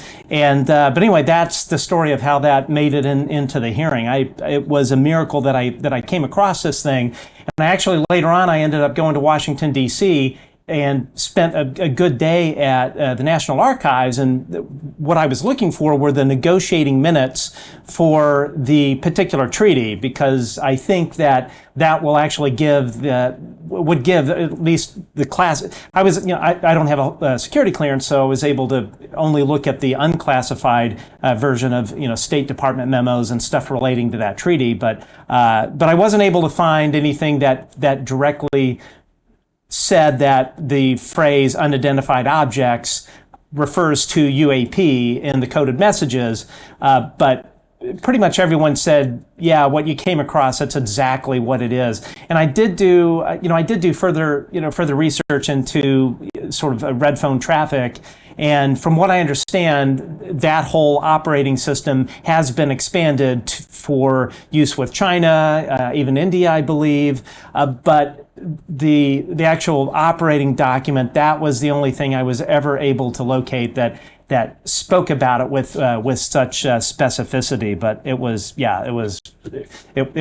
crazy. But it also tells you about how dangerous this whole topic is in terms of everything's on here trigger alert, and as we spoke about earlier with hypersonics and whatnot, this whole decision-making loop, the OODA loop, has shrunk. So the last thing you want are UAPs flying around that could be misconstrued as a incoming ballistic missile. So it's crazy. I want to move on briefly to the subject of Arrow. Arrow, of course, was set up in July 2022 it was basically mandated by Congress and the NDAA to set up this office called Arrow, or the All Domain Anomaly Resolution Office. Now, the former director of Arrow, of this Pentagon's program, Dr. Sean Kirkpatrick, he has repeatedly dismissed the topic, essentially saying that this whole idea of legacy UAP programs and David Grush's claims are all false.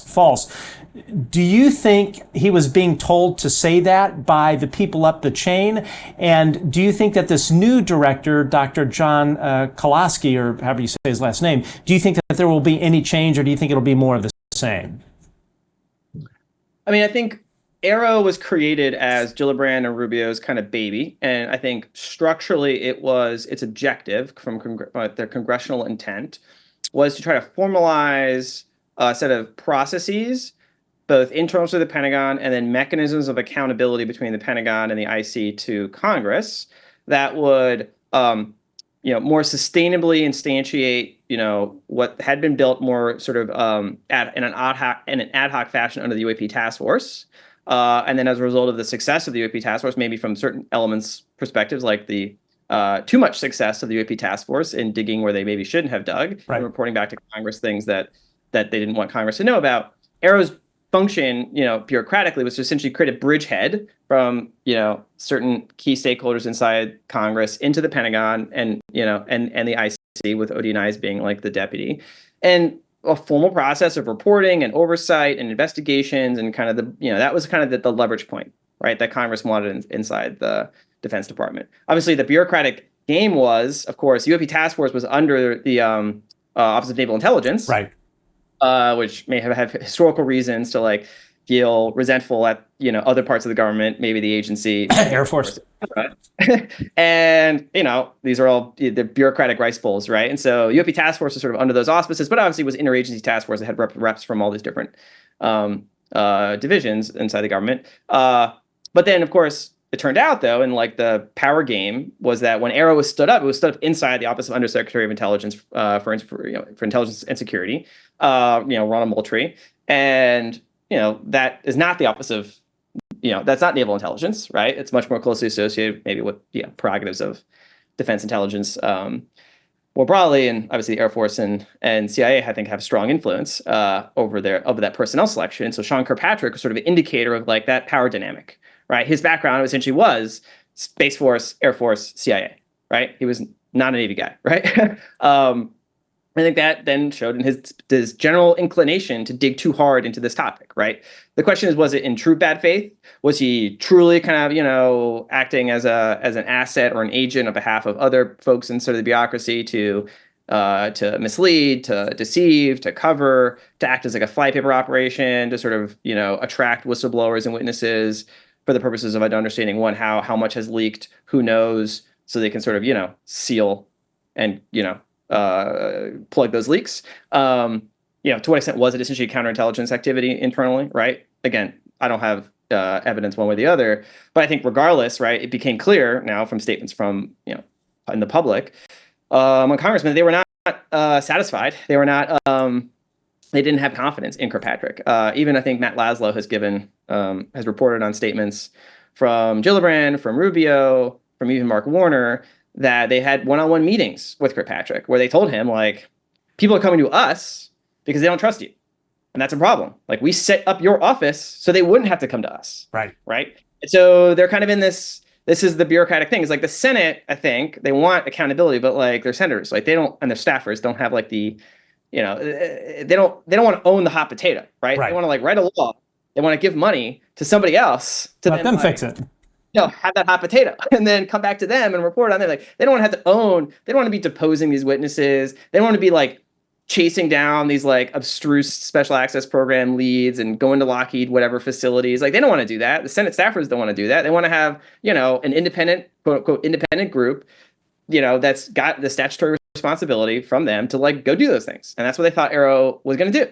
And Sean Kirkpatrick has talked about what he did in service of that mandate, apparently, which was he got all the, bureaucratic officials from all the different special access program oversight committees, DoD SAPCO, NASA SAPCO, DHS, the ODNI SAPCO, all these, coordinating offices and oversight committees, coordinating officers and oversight committees, right, for these different SAPs. And he's, he would go to hey, I've got this witness, that said that there's this SAP that you've got that's actually doing some unreported UAP stuff.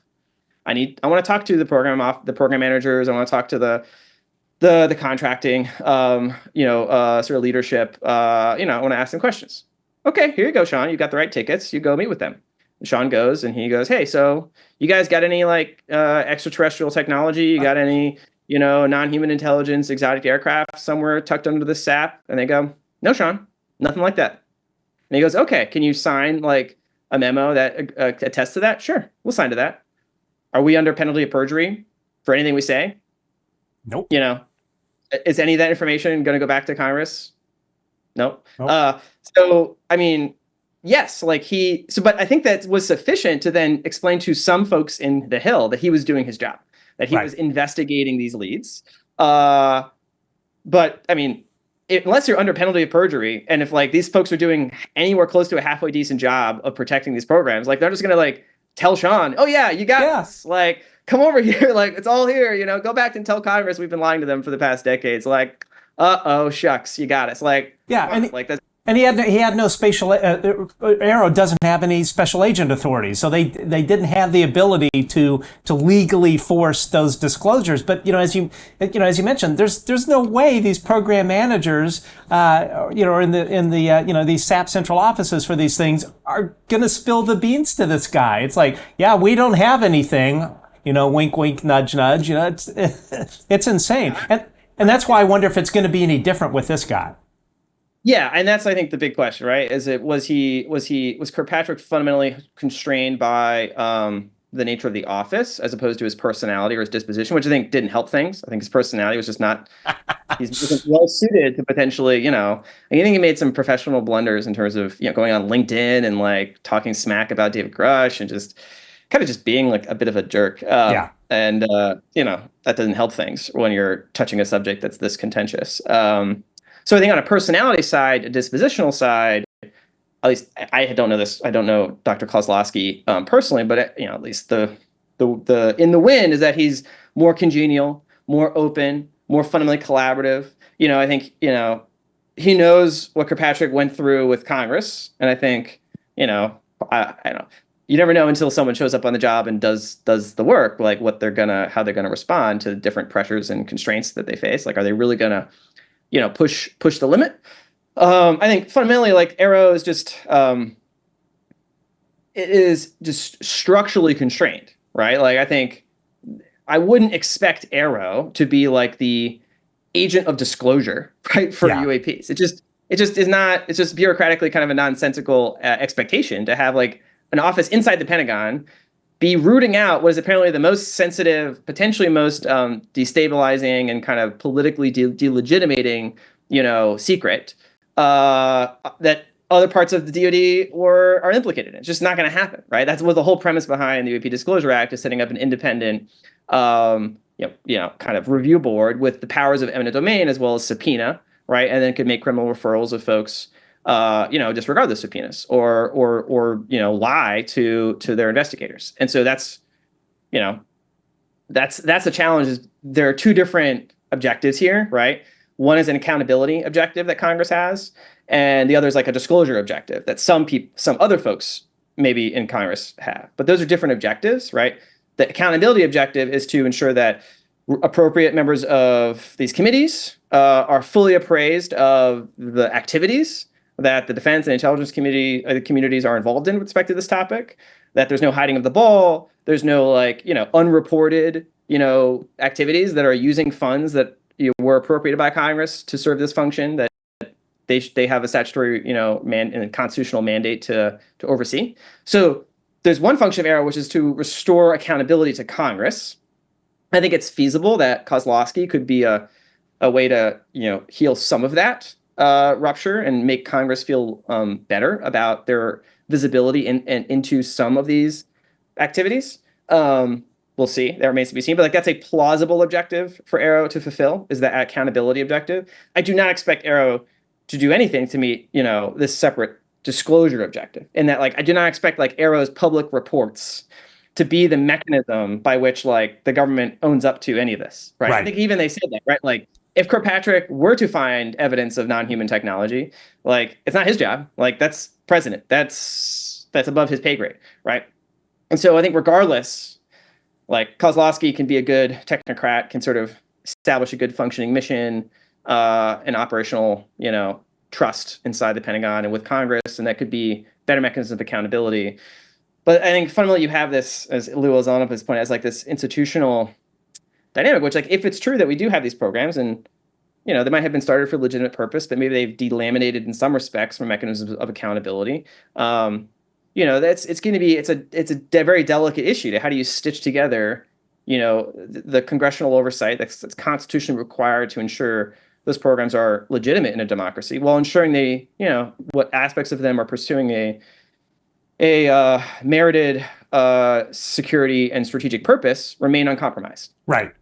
And yeah, like, I don't really know what's behind the curtain here, right? So I presume no like vantage point to like judge from the cheap sheets, like, okay, there may have been illegal stuff done, and there probably is some mechanisms of accountability that need to be reinforced here, so our representatives have oversight into these things. And this is why you had the UAP Disclosure Act, is because like it wasn't just to like disclose everything; it was to have then a panel of like independent folks that are not associated with the legacy program, but have like sound judgment and national stature that represent these different elements of national power across civil society, national security, foreign affairs, the economy, sociology, et cetera, historians, and they get together and they review, what's here, and they go, okay, this is a sound and deliberative manner we wanted to disclose this information to the public. We'll make recommendations to the president. That's, I think, the folks who drafted UAPDA, like, we're trying to come up with like a sound compromise here, right? Right. That would allow this information to come out. And so the fact that people are fighting that what seems like a sound compromise is like, tells me there's probably like there's something there that's like they don't want anybody else to know. Where there's smoke, there's fire. Now we know that the legislation this year is essentially a carbon copy of what was defeated last year, and we know this didn't make it into the manager's package. Hopefully Schumer and Rounds will be able to airdrop it in during reconciliation at the end of the year. But one of the things that we always heard, or at least actually what I heard, was this whole eminent domain kerfuffle, if you want to call it. The eminent domain language in the legislation really was a red herring. That's really, they weren't upset about that, but it still goes to the question: is the eminent domain language in the UAP Disclosure Act, in your view, is it necessary to ensure that the review board is able to force Lockheed Martin, Northrop Grumman, all these other folks that have this stuff? Do you think that language is necessary to give them the legal power to demand that, or to force these contractors to tell the board or show the board what they have in their possession? Or do you think that it's not necessary and that they should negotiate that away and get the rest of the legislation passed? I mean, this is an interesting question because it's both kind of a somewhat trivial technocratic question, in which case the answer is no. Like, the government does have like an inherent power of eminent domain that it could wield, with stroke of a pen. Doesn't need a special statutory authorization to do so over the subject.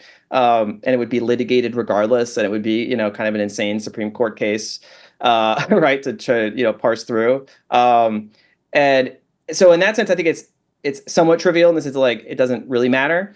But I think it matters more on a symbolic and like a more like a matter of like constitutional legitimacy, right? Like, it's just kind of an absurd state of affairs to contemplate that there's exotic non-human technology in the possession of private companies, and the government, at least parts of the government, senior senators, believe that they can't get proper control over those materials. Right. And that tells me there's like it's a variation on you can imagine a separate policy debate. I'm making like maybe a poor analogy, but like, is in emerging frontier AI labs, right? Frontier artificial intelligence, there's a handful of these leading labs: OpenAI, Anthropic, Inflection, Mistral, Sakana. There's a few of these like leading frontier AI labs that are very secretive, privately controlled, privately owned. And the policy question that's being actively debated in both, obviously Senator Schumer and some of these, senior national security stakeholders, as well as, okay, if an emergent disruptive capability comes out of these frontier model, lab, R&D operations, how is the federal government going to exert control over that or protect, what potentially could be both counterproliferation risks, the spread of, a model that's just like a handful of weights that can be on a thumb drive, whatever, that could be stolen by China or leaked by a researcher that just has some other ideological objective. And so there's this interesting now, like, serious policy question of, is a private R&D groups that are leading the development of frontier technologies that could be strategically destabilizing, that could have serious national security implications, and as a balance of power question, and constitutional question, over to what extent does the federal government and its national security prerogatives have the right and the capability to monitor the work of those groups, to see if there's anything that could be strategically destabilizing coming down the pike, doing red teaming assessments, providing standards for disclosures of, emerging capabilities, and then controlling or restricting how those capabilities are sold or accessed, right? So restricting access to anyone from China, right? That we don't want to have access to that advanced model, right? So these are tangible policy questions that are being actively debated, in kind of the center of the DC discourse on this question, right?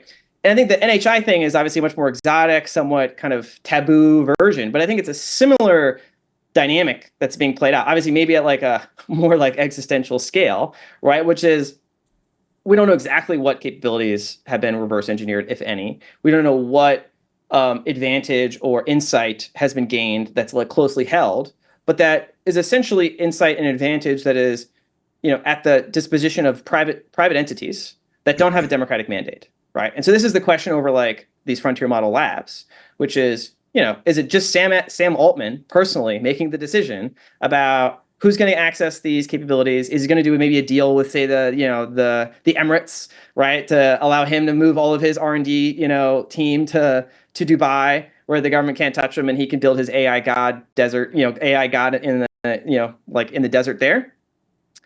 Like, that's like an open policy question, right? Yeah. Who's gonna stop that, right? Like, who can't, right? And where's this balance of power between? And so I see this as a larger symptom of democratic legitimacy, right? Which is, to what extent do the institutions that grew up over in the post-war era, right? In the Vannevar Bush era, you had this kind of fusion of the private R&D, academic technology, science and technology bureaucracies with the Defense Department, intelligence apparatus, and the government.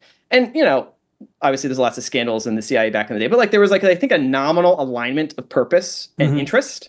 That they were serving U.S. strategic goals. Right. This was all about, reinforcing American power and American interests, and even like their class interests, because they're from like the same sort of, WASP, elite schools, right? I wonder, though, over the past several decades, whether the same sorts of phenomena we've seen in other institutions of kind of decay and kind of financialization and privatization have meant that like some of these institutional incentives, especially in the private sector, that used to be aligned with national purposes, has like delaminated, right, and are serving their own narrow corporate, sort of internal purposes, right? That they view this as an advantage not for the U.S., but as an advantage for their personal or their group's financial or personal power. Yeah, and that is the biggest question, because I think it sounds crazy when you think about it in the UAP context, but I think there's an isomorphism at a certain level to the UAP to the AI question. Which is, okay, if we do get AGI coming out of these frontier labs the next 5 or so years, well, that's going to be destabilizing, capability. Who is that in service of democratic, society, or is it in service of a small group of sort of techno oligarchs that have no state, or sort of social alignment? And we're confronting that policy question and that theoretical proposition for the next 5 or 10 years with AI. Maybe that already happened in secret, 30, 40 years ago. And now we're just like waking up to that. And we're trying to like reckon with that separation. We're trying to like realign, right? These different vectors that were split. And I don't have a solution to that. But I think that is why this is such a difficult, like, just political, question, right? And regardless of how we, grok what we think these other stakeholders, right? Because I have to bite the bullet here and be like, it's not just the question of, all too human, what we were just talking about is just like the human interests and human stakeholders and human power, dynamics, et cetera. Well, if there's not human and technology in our possession that we're trying to figure out how it works, and maybe our adversaries have similar programs underway, well, maybe, okay, well, then what are the plans and capabilities of the non-human intelligence is that maybe the progenitor of the technology that we're studying? And what are their, how do they play into this dynamic in terms of why these different groups would be pursuing their activities, right? This is where you're really into the speculative territory, but you kind of have to bite the bullet there and be like, as a geopolitical analyst, you try to figure out what are the major actors in the state system, right? And the major challenge that folks like myself have tried to adapt to is now there's more than just like powerful states in that global system. Now there are powerful sort of quasi-state actors like Elon Musk, Yeah. Sam Altman, or these major, more opaque centers of global offshore capital that control trillions of dollars effectively. Gulf Emirates sort of sheiks. And so the global system, you models like the dynamics of the incentives and the capabilities of these different key individuals, often, right? Presidents and sheiks and tech oligarchs. And you go, okay, well, how are they interacting with each other? As like sovereigns and quasi-sovereigns to pursue their different objectives. And okay, well, now maybe there's additional sets of stakeholders, right? Different sets of actors in the system that you have to try to like discern their plans and intentions. And that's where I throw my hands up, because I have no data to like implant any variables into those parts of the equation. But I think you just have to like bite that bullet, right? It is now something you have got to factor in, and that might then you can maybe try to then, the closest way you could probably get to discerning that is be like, well, by assumption, there are these programs that have been studying NHI and their tech for many, many decades. I don't know exactly what they figured out, but like whatever I can discern about their behavior, right, from behind that curtain, is maybe like the closest thing I can get to then that second order inference about whatever they're studying, what they've learned, right? And how that's affecting. And this is, of course, why Christopher Mellon's and Lou Elizondo's statements are so valuable, is because presumably they've got better insight into some of those data points, and they're not like all that like Panglossian, right? Like none of their like Lou Elizondo's general disposition when it comes to like the capital T truth here is not like sunshine rainbows. Yeah, no, I totally agree. Slightly shifting topics. In a recent podcast, you spoke of someone who's going to come forward as kind of like the UAP coup de grace of the UAP denialists. Do you still believe that to be the case? I've heard no information one way or the other since I made that statement. So I can't give like a update. It was a one-time, piece of information. So it could have decayed. It could be reinforced. I have no. Yeah, it is what it is, right? It stands as it was. So yeah, this is, I think. But I mean, it's not. And the way I've thought about this is like there are clearly elements inside the U.S. government, folks that have held very serious positions of responsibility over different administrations, that are feeling increasingly confident or comfortable making public declarations, right? Harold Malmgren is like one case in point. Right. 3 years ago, no, he's not going to talk about this at all. Just be cone of silence, for whatever reason, personal decisions, whatever. He's decided now's the time I'm going to talk about it. And I just think that pattern is just in the water or in the air. And you've been seeing since like Rush, Carl Nell, like folks are very close in terms of positions of national trust, but not like household names or not like folks that like, would garner attention. Like Carl Nell goes on stage at the SALT conference and he just says flatly, like, non-human intelligence is real. Non-human intelligence is interacting with humanity. This interaction has been ongoing. And senior government officials, not elected, are aware of that fact. He's just like, that's my bumper sticker. Deal with it, right? Carl Nell, serious guy, serious positions. Like, again, it moves like this needle like incrementally, right? Mm-hmm. And there's just other people that can move the needle more. But is it going to be like disclosure, right? No, it's like that's just not how this works, right? Like this is just more people of positions of trust and making more declarative statements, aligning with this basic truth. And yeah, sorry, that was a rambling answer to say that I've got no updates. Like it was a one-time piece of information. I'm actively not trying to like suss it out. I don't want to like draw pressure or, change any decision making one way or the other. I think it's just a thing that folks need to understand. And I was saying it because I think there's also folks inside DC I interact with that are just like not paying attention to this at all, right? And mostly because of cultural kind of resistance and just general lots of other priorities, and this just doesn't make it into the filter, right? And there are, I think, going to be moments where people say things that just like breaks into that filter. Does it convince them? But it will create questions.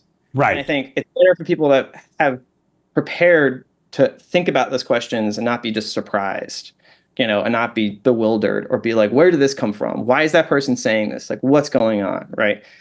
Like, I think the logic, if you've been paying attention, is going to be a continuous progression, right, over time. But the way that social dynamics and belief formation work is it's not a linear progression. It's like a nonlinear thing. There's certain unknowable tipping points especially in mass psychology, especially in like elite psychology, where in many cases there's preference falsification. Like there's a known thing called preference falsification, right? And the classic case of like preference falsification cascades, where lots of people kind of know that either something is not true, but it's like socially taboo to like admit it, or the vice versa. Some people know that something is true, but it's socially taboo to admit it, right? In certain social circles, and it takes certain validation totems, usually elite status figures, that shifts that threshold for kind of activating what was implicit into explicit belief formation. And those things can happen though, like in a very nonlinear way, right? And from someone who looks at the stability of the financial system, the stability of other social institutions that fundamentally rely on human behavior being relatively predictable from one day to the next, I think you do have to be concerned, although I'm not like one of those people that's just like, oh, keep it a secret because people can't handle it. It's more, you just have to be concerned about the basic mechanisms of mass belief formation, preference cascades. And I think folks of positions of national leadership, folks that know that maybe they could potentially trigger such a belief cascade, like that's a certain amount of responsibility. Like Carl Nell wasn't going to go on stage and with any degree of confidence trigger a belief cascade right across it. He just wasn't going to do that. So he can go and say those things without having the sort of moral weight of that responsibility on his shoulders.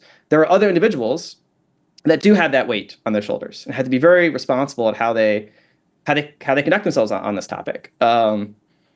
And I don't have a right answer. I presume not to know what it would be like to have that. Like I can say all the stuff I want on podcasts. Like I'm not going to cause a belief cascade. Like I can just riff and whatever, spew, right? Like there's other people though that can't do that. And I know people want, in the UAP community want there to be such a belief cascade because it would, again, going back to our initial thing, like there's a certain redemptive, I told you so, like canonical affirmation that would generate for your psychological identity, for kind of your sense of self. Sure. I don't know, like good, but like there are other equities at play. So like I don't know. I just like I'm a pragmatist at heart. I know that was a rambling answer to get around, but I'm trying to. That's okay. Yeah. Why like it also is a function of timing. Like if you're an individual that could trigger such a belief cascade, you don't know exactly whether you could or couldn't, but it has to be part of your decision making if you're going to make a public statement in a very definitive fashion. How and when you choose to do so would be one of the more important things that would go into that calculation, right? So if society at large looks like it's dealing with lots of other disruptions, right? If like there's a presidential election that is like extremely contentious and there's lots of other instability, right? Maybe it's prudent for you not to like just throw like kerosene onto the fire right at that moment. Maybe you want to try to find a moment where that would ideally align with more formal mechanisms that you could point to in Congress, like UAPDA, and the stand-up of a formal structure to be like, this is what I think is true, and this is why we need to have such a, independent formal process to like get to the bottom of this. And then again, in the classic hand the hot potato off, don't ask me any more questions, I've said everything I know. Right. Talk to the UAP review board, right? Right, yeah. This is everyone. I think everyone wants to just toss the potato. Everyone's holding onto the little hot potato inside the Senate. It's the staffers, including, folks inside the Defense Department, folks that have different little versions of the hot potato is sitting in their pocket. And they want to give it to somebody, right? The problem is Arrow wasn't really the right place to give it to. And everyone's like, create the Records Review Board. That's a good place to put this hot potato. So we'll see. American political system is, not predictable, right? We know that's for sure. That is for like, I want to say there's like there's a TikTok, right? Like in 60 days, there's going to be this guy or this girl that's going to come out and say this thing. It's like, no, like that's never how anything works, right? But I think you could discern a kind of a ratchet, and there's folks looking at the the milieu and understanding that there needs to be a mix between public pressure and positioning in terms of elite understanding of this seriousness of the subject, and then the congressional kind of formal processes to try to like catch that potato, right? Like, right. It was to throw the hot potato and there'd be nothing to catch it, right? And all you've done is essentially just create more anxiety or uncertainty, right?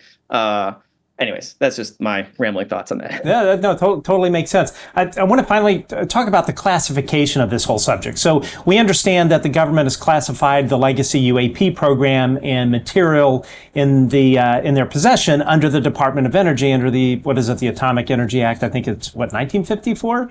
But as transclassified nuclear information, restricted data, and previously restricted data, as well as in the executive branch under Executive Order, 13526.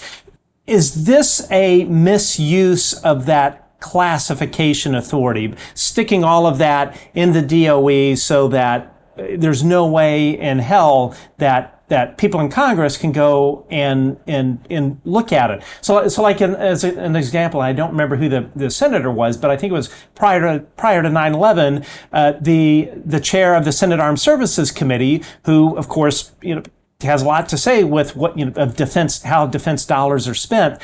He went to the White House and the DOE and said, hey, look, if I'm going to legislate on our nuclear weapons, I want to know what the PSYOP is. It was back before they, when it was a PSYOP and not, Op Plan 8088 or whatever. But they told him to go pound sand. So is this a misuse of that classification authority? Could it, for instance, lead to monopolization of UAP technology? Because absolutely, a very small amount of people have visibility into it. Do you think that it having it under that bucket where scientists can't freely collaborate because it is under that, nuclear weapons design protection umbrella, is this a bad idea, or do you think that they did the right things sticking it under those classification authorities? I think I have a nuanced take. I think they probably, if I try to put myself in the position of those, early officials, doing the McMahon Act and then the Atomic Energy Act. And they were reckoning maybe more as a group, right? That sort of science and technical defense apparatus in the post-war years. The different social expectations, a sort of deference to the government, making these determinations. I think it was a fair, bureaucratic and legal maneuver at the time to be like, we can't just pass a UAP, classification rule. So we're going to use, the ambiguous provision inside the Atomic Energy Act specifying what special nuclear material is, essentially anything that emits radiation, right? It's a pretty generic all-purpose catch-all, as well as the born secret doctrine that goes back to what I was talking about before, is like they didn't forget the lesson that fundamental physics can pretty quickly result in a strategic national weapon system or technological advantage, and therefore the government will kind of reserve like right of first refusal to make public any basic scientific discoveries that could have such a strategic implication. And I think that was like a reasonable approach. Like, I'm not going to go back and second guess history, sure, right? But I think that was probably maybe like what trapped this whole thing. Right. And kind of then created the self-licking ice cream cone of an industrial ecosystem in the sort of compartmented security that was then able to kind of, like, the thing about the government, as soon as you get some big leaf that you can justify a certain program, a certain, classification, then it just becomes, it's so much easier than just shovel everything under that authorization. Right. And then you can kind of, often then, from where you started to where you ended up, like the goalposts of what you would have considered legitimate have been moved quite dramatically, right? And this happens over time, and then you create this entire archipelago of things that the Congress doesn't know about, right? And maybe back in the day it was fine that Congress didn't know about so much of these technical secrets because, again, like the distribution of power was like the nuclear monarchy was just being born. And the whole Atomic Energy Act paradigm was premised on like what sorts of weapons do we need to give to ensure that the nuclear monarch can deter other nuclear monarchs, right? This to me is where the political legitimacy question comes into. Like, we recognize that we haven't really accommodated ourselves to the fact that once we created nuclear weapons, that like portions of our democratic system were like irreversibly eroded, right? Like the commander in chief is given sole, non-delegatable power to essentially, hold our entire lives at risk, like at a moment's notice, right? There's no vote. There's no like war declaration. There's no deliberation. It's just one guy who can just like end the world, right? And there's bureaucratic processes, but that's not a democratic right of power, application. It is a nuclear monarchy.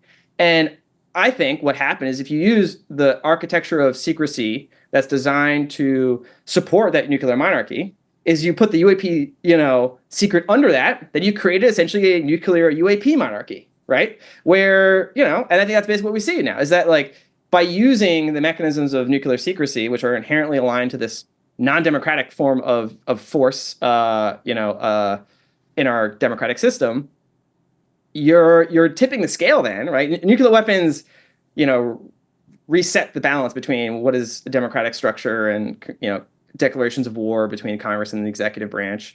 And they just sort of supercharged or sort of overloaded now. The executive commander-in-chief has now like this additional remit that he has no, obligation to the Congress about, right? I think that was kind of what was what loaded the dice here. And we're still struggling with that, right? So there's the technicalities of how the application of this were used. And I think Congress has a point. This is why they put this in the findings and declarations of the UAPDA, which is, credible evidence and testimony indicates that, these provisions of the Atomic Energy Act and transclassified foreign nuclear information, TFNI, have been inappropriately expanded to include, UAP records that should be disclosed. And that essentially this is like a political fight over saying like, no, UAP records are not part of the nuclear monarchy, secrecy apparatus, right? Right. They're just normal intelligence information. And in fact, some of those records should be disclosed to the public because they're not government information at all. They're just fact of non-human intelligence. And so it's like the government has just been, nope, it's all nuclear, it's all tucked under the AEA. It's all basically going to be compartmented behind these very specific SAPs.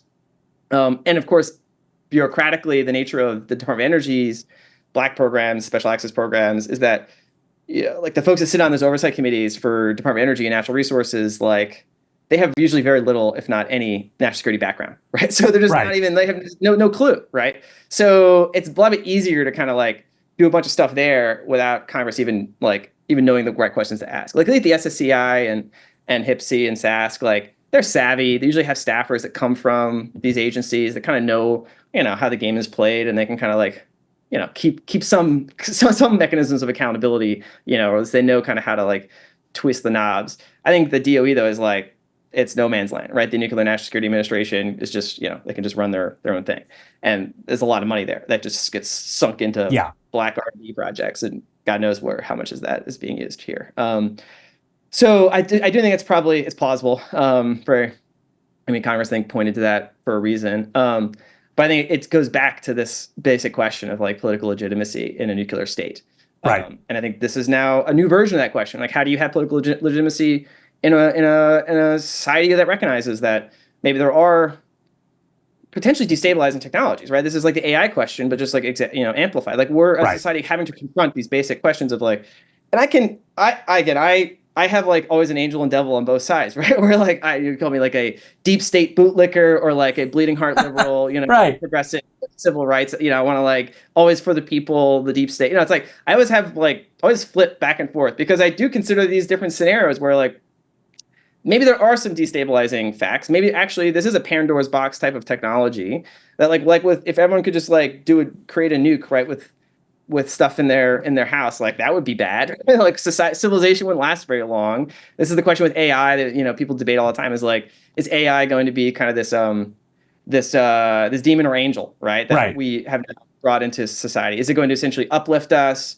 augment our faculties, create new drug discoveries and technical paradigms that just make our lives and everything just better? Or is it going to do proliferate weapons of mass destruction, hyper-inflame social division, degrade our sense of epistemic truth and just like destroy civilization? Like this is it's like there's no like middle ground in most of the debates about AI. It's either going to like create like a utopia or like destroy civilization. But at least we can study, we can like have empirical assessments of like what's the trajectory of our current models. The UAP is a total black box. We don't even admit as a government this stuff is like real, right? So we're totally in the black box. We're entirely deferring to a limited number of folks who have taken the prerogative themselves to protect us from this truth. And is it to protect an advantage that they want, on our behalf to protect democracy? Is it an advantage they have to protect narrow corporate interests? Is it to protect psychologically the stability of human civilization from disruptive beliefs? Or something else? I don't know the answer to that question. So I don't know what is like a moral, it's like there's always I say philosophy. So it's like, you could say the misapplication of Atomic Energy Act is a wrong, right? It was a violation of the law. But, if you're a utilitarian, it's like, oh, well, actually it was motivated in good faith. And from the standpoint of some objective observer would look at it, like, actually it was for a good reason. That's a scenario I have to say is possible. But I know the evidence is like, there's maybe some other shenanigans that is being used illegitimately. There's no actual like moral justification for it. Right. Yeah.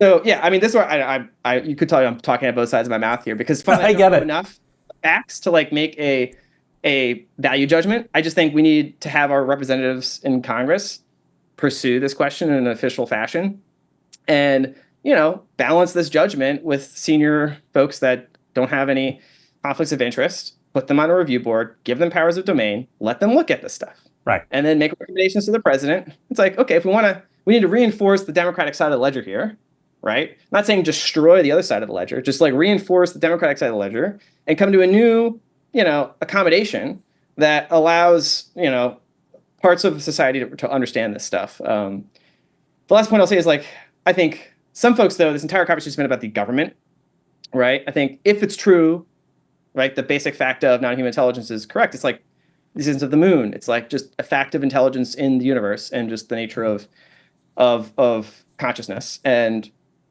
there's no like government monopoly on like the nature of reality.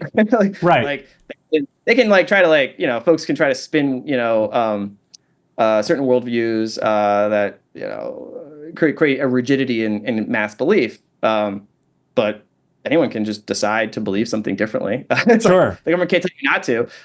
So I don't. This whole question of disclosure is like, does it have to come from big daddy government, right? Obviously, they have powers and potential resources that no individual person has. But the nature of reality they can just block you off from that, right? And individuals can come to their own independently motivated conclusions on the subject with other sources of evidence, personal or otherwise. And so I think that those activities are going to be pursued in parallel. Right. Like, large pools of capital, wealthy individuals, academics that no longer have kind of this social stricture binding their research activities can come together and are self-organizing to pursue these questions in a serious way. And just, not relying on the government to like, hand out the goodies per se. Yeah, I mean, I think for me, it comes down to the whole oversight issue. And I would imagine that how all of this got stuffed away and hidden from Congress, may have had really good intentions. But the fact that, if you've got this stuff stuffed in DOE, it falls under the Espionage Act. So let's say theoretically, people from former JSOC operators or people from National NNSA or whatever the acronym is, have gone out and actually taken people out that were about to spill the beans on this thing. If it metastasizes to the point where it's just a malignant cancer, then in my view, it's like, from a democratic point of view, you've got to have some level of oversight. If you got this thing that is just turned into this whole rogue operation, and CIA Office of Global Access is doing things they shouldn't be doing, and security contractors working for aerospace corporations that have, let's say, former JSOC operators doing things that would land them in jail. I mean, there's got to be some kind of oversight mechanism. This just can't keep going on and on and on.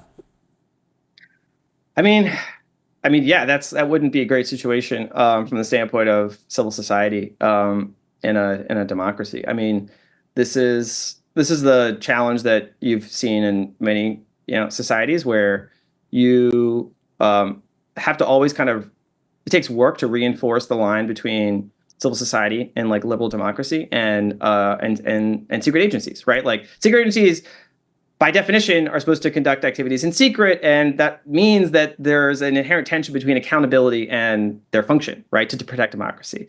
So, like, democracies have to make this accommodation. They have to have, people in the night doing dark things on behalf of the country and the national interest, and we trust that the folks we give that money and those authorities to are going to conduct themselves in alignment with our civil interests, right? And that they're not going to violate, human rights, et cetera, along the way. And of course, we've seen where that goes wrong in history, right? That like ideal is not cashed out in practice. Right. And while I don't necessarily cast the intelligence community or everything with a broad brush, right? You do always have, again, like malignancies that can develop or pathologies in the incentives that if they're not checked, can sort of spiral out of control. And we had the church committee hearings. We've seen real world examples of that. And I think, I see this tension more strategically, like we're going this, great power competition with China. And I think there's an intense anxiety between, in elite folks responsible for managing our democracy, right? Because it is kind of a managed democracy to a certain extent. But there was always perceptions like benign management, right? It was like it was always for your greater good, right? But like, we know what's better, et cetera. But there's going to be this accommodation to, we're going to have elections. We're going to allow folks like Donald Trump to come and, to power, right? That was just like, that's what you get, right? You get democracy. Democracy speaks with the people's voice. And, it isn't just sort of this managed technocracy. There are some folks who just want there to be a managed technocracy, right? Like a China style system that just is a bit of a softer form of authoritarianism. And this, I think, is the defining challenge in the next 5 or 10 years, is there will be systems of power that can be reinforced that, disadvantage the individual and civil society in service of, concentrated structures of power, surveillance, and, covert behavior, right? I mean, it's not great. I mean, I look at the global financial system, and we talked about before, is like, I think people underestimate how much money, just can exist in the world that has no national attachment. And I think you have to read the history of the 20th century and this topic is not just like, I think people point at the government and be like, the government is hiding a secret, and it's the folks in these senior SES positions that are these, these are the gatekeepers, these are the bad guys, right? And I don't know. Like, I think, I think there are probably different parts of this. There probably are parts of the government that, think this is like a legitimate secret they need to protect, and it's just so sensitive they can't tell Congress. But I also think there's like an underplayed element of this. I alluded to this question before, is like this, non-state, powers emerging, quasi-sovereign powers, sort of alignments of technology and capital that don't fundamentally have an alignment or even like a dotted line to structures of state power, right? But those are invisible, right? So they don't become like the targets of like congressional, like, I want the senior bureaucrat inside the Pentagon to brief me on what you're doing with UAPs.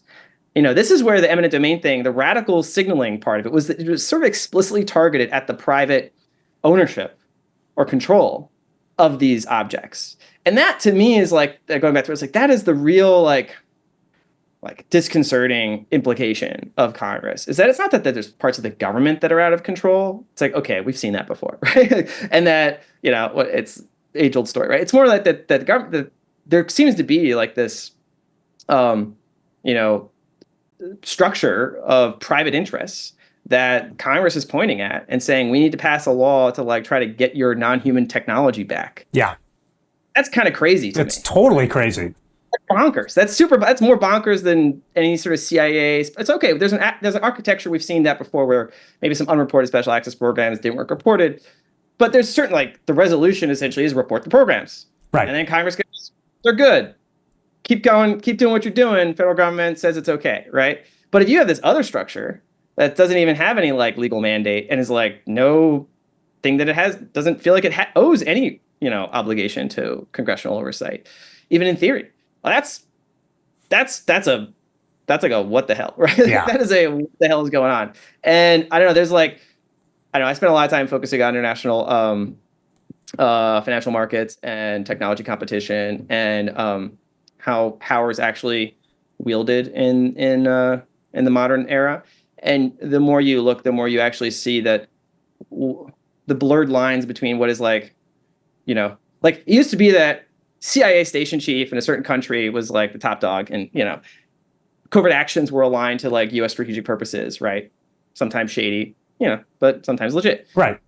But like the CIA station chief was in service of U.S. national interests, right? But like the diffusion of capability in terms of surveillance, in terms of cyber, in terms of actual capital, shadow money, is real, and gives private powers, sort of almost transnational structures of capital and technology, like real influence in the global dynamic, and they're just invisible to most of our mechanisms of visualizing the world. The CIA's got station chiefs and there's people, and they're but they're bureaucrats, like right. they're, whatever, June 15th, right? Like the senior VP at this offshore hedge fund that's just a front for this other thing that was maybe an intelligence operation cut out but actually isn't. Like the distinction between what is an intelligence activity associated with the state, legitimate covert activity, versus like essentially a criminal operation, right? A non-state transnational mafia that is just like leveraging the same sorts of mechanisms of covert action to support their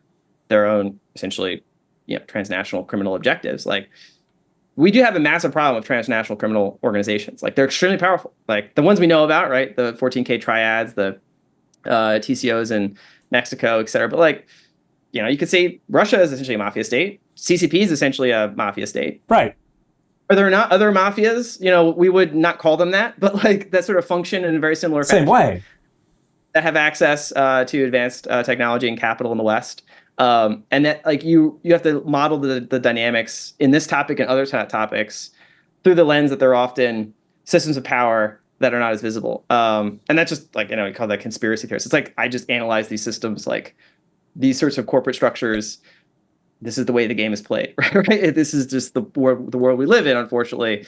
And so I just have to model anything to do with UAPs like in that larger context. And that's why I think the problem for Congress is like not as simple as just, making sure Arrow is trustworthy. And there's like even if you get the UAP records review boards, that's just going to like, spring flowers are here, everything's dandy. I don't know. I have no right answer. I have no universal solutions here, but I think I don't think anybody does. Yeah, no. You just got to like widen the aperture in terms Yeah. of how you think about these different interrelated issues. Yeah, I don't know. That's all I got. Yeah, and I hear you.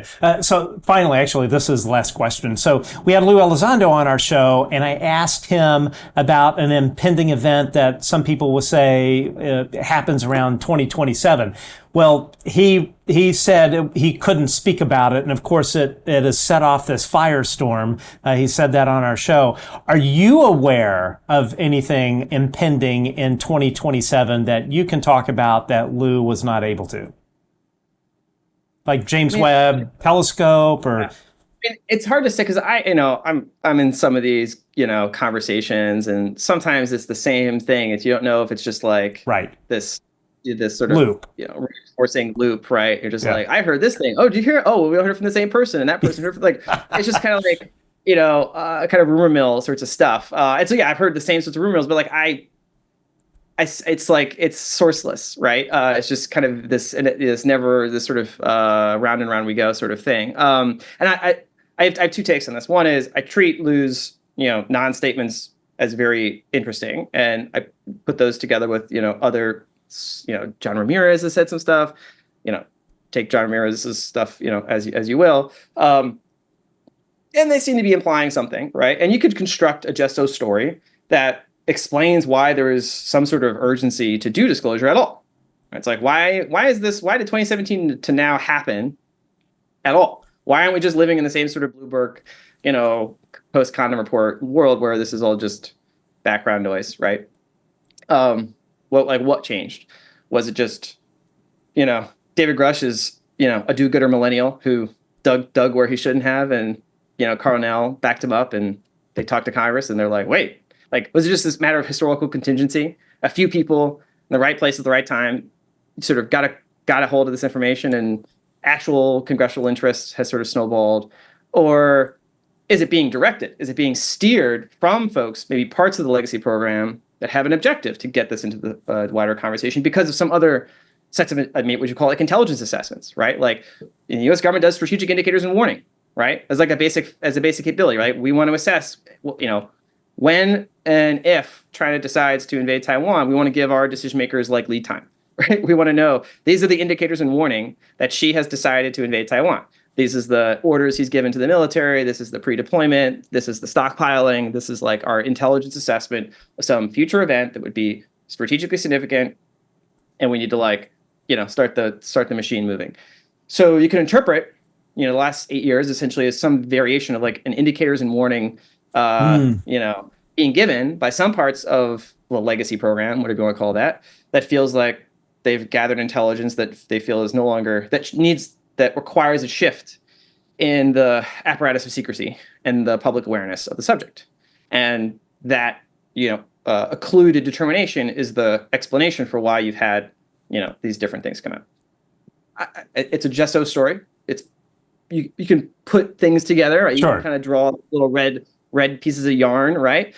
I don't know if that's like my high credence view, but that would be the view you would have to construct to sort of then try to like assess statements like Lou Elizondo in terms of this sort of apprediction of some event, right? Whether it's a alien invasion or an asteroid that's being steered by some bad guys, or a grand announcement or some display that's would be undeniable. All things that are kind of like, I don't know. People can construct all sorts of scenarios, right? I don't know like how to distinguish between the two in sort of any rational basis. But I have heard those things, and I don't know like how to treat them. I think I also have to resist the temptation that's very common in, as I mentioned, like the psychological desire for there to be some sort of redemptive or I don't know, like eschatological event, right? Like human patterns of belief, religions are all about this kind of apocalypse. Like apocalypse in Greek literally translates as like disclosure, right? The grand disclosure of the truth of reality. And I of course I studied philosophy. I have in physics, but I'm not like a true physicalist. You could have a separate conversation about my metaphysics, right?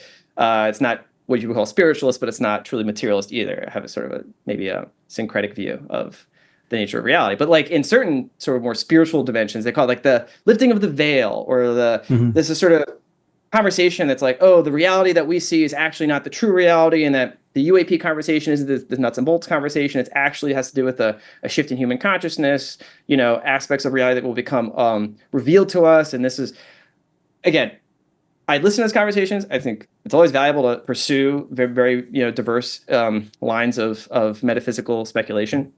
But I think I'm an analyst at heart. I need evidence. I need somebody to data. Give me a structure of propositions that interrelate, that make predictions that I can anchor my beliefs on, and then I can like iteratively try to like steer towards the future. And I think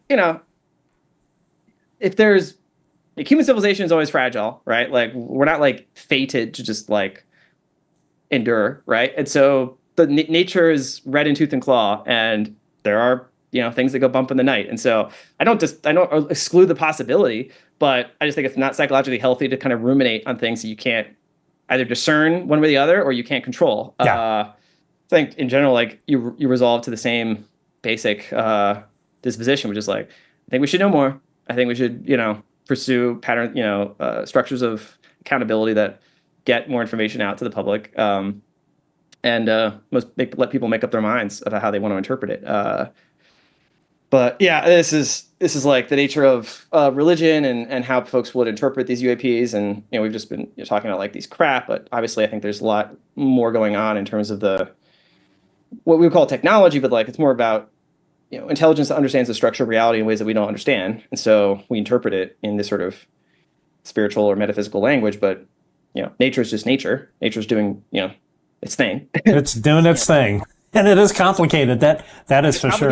Like it's not necessarily going to like fit our 21st century vocabularies and our politically accepted frames of reference. Like Right. Nature does not owe you any obligation in that respect. That is for sure. You have to meet nature where it is. And that can be psychologically uncomfortable, but I don't know. Yeah. That's what I do. No, for sure. Well, Matt, thanks for joining us. How can folks follow your work? Yeah, I mean, I just think sometimes in public on my Twitter account or X, whatever, at Matthew_Pines. Yeah, that's basically everything else is my professional stuff. But yeah, if you're a multinational or critical technology company and you've got Chinese hackers in your business, or you're worried about your supply chains in China, or you want to do wargaming as a senior leadership, C-suite or board, certainly hit me up. That's what I do. Awesome. Well, Matthew, thanks for joining us, and hope to have you back on the show soon. This was a really, really amazing discussion. Really enjoyed it. Yeah, appreciate it. Awesome. Thank you. Matthew Pines, ladies and gentlemen.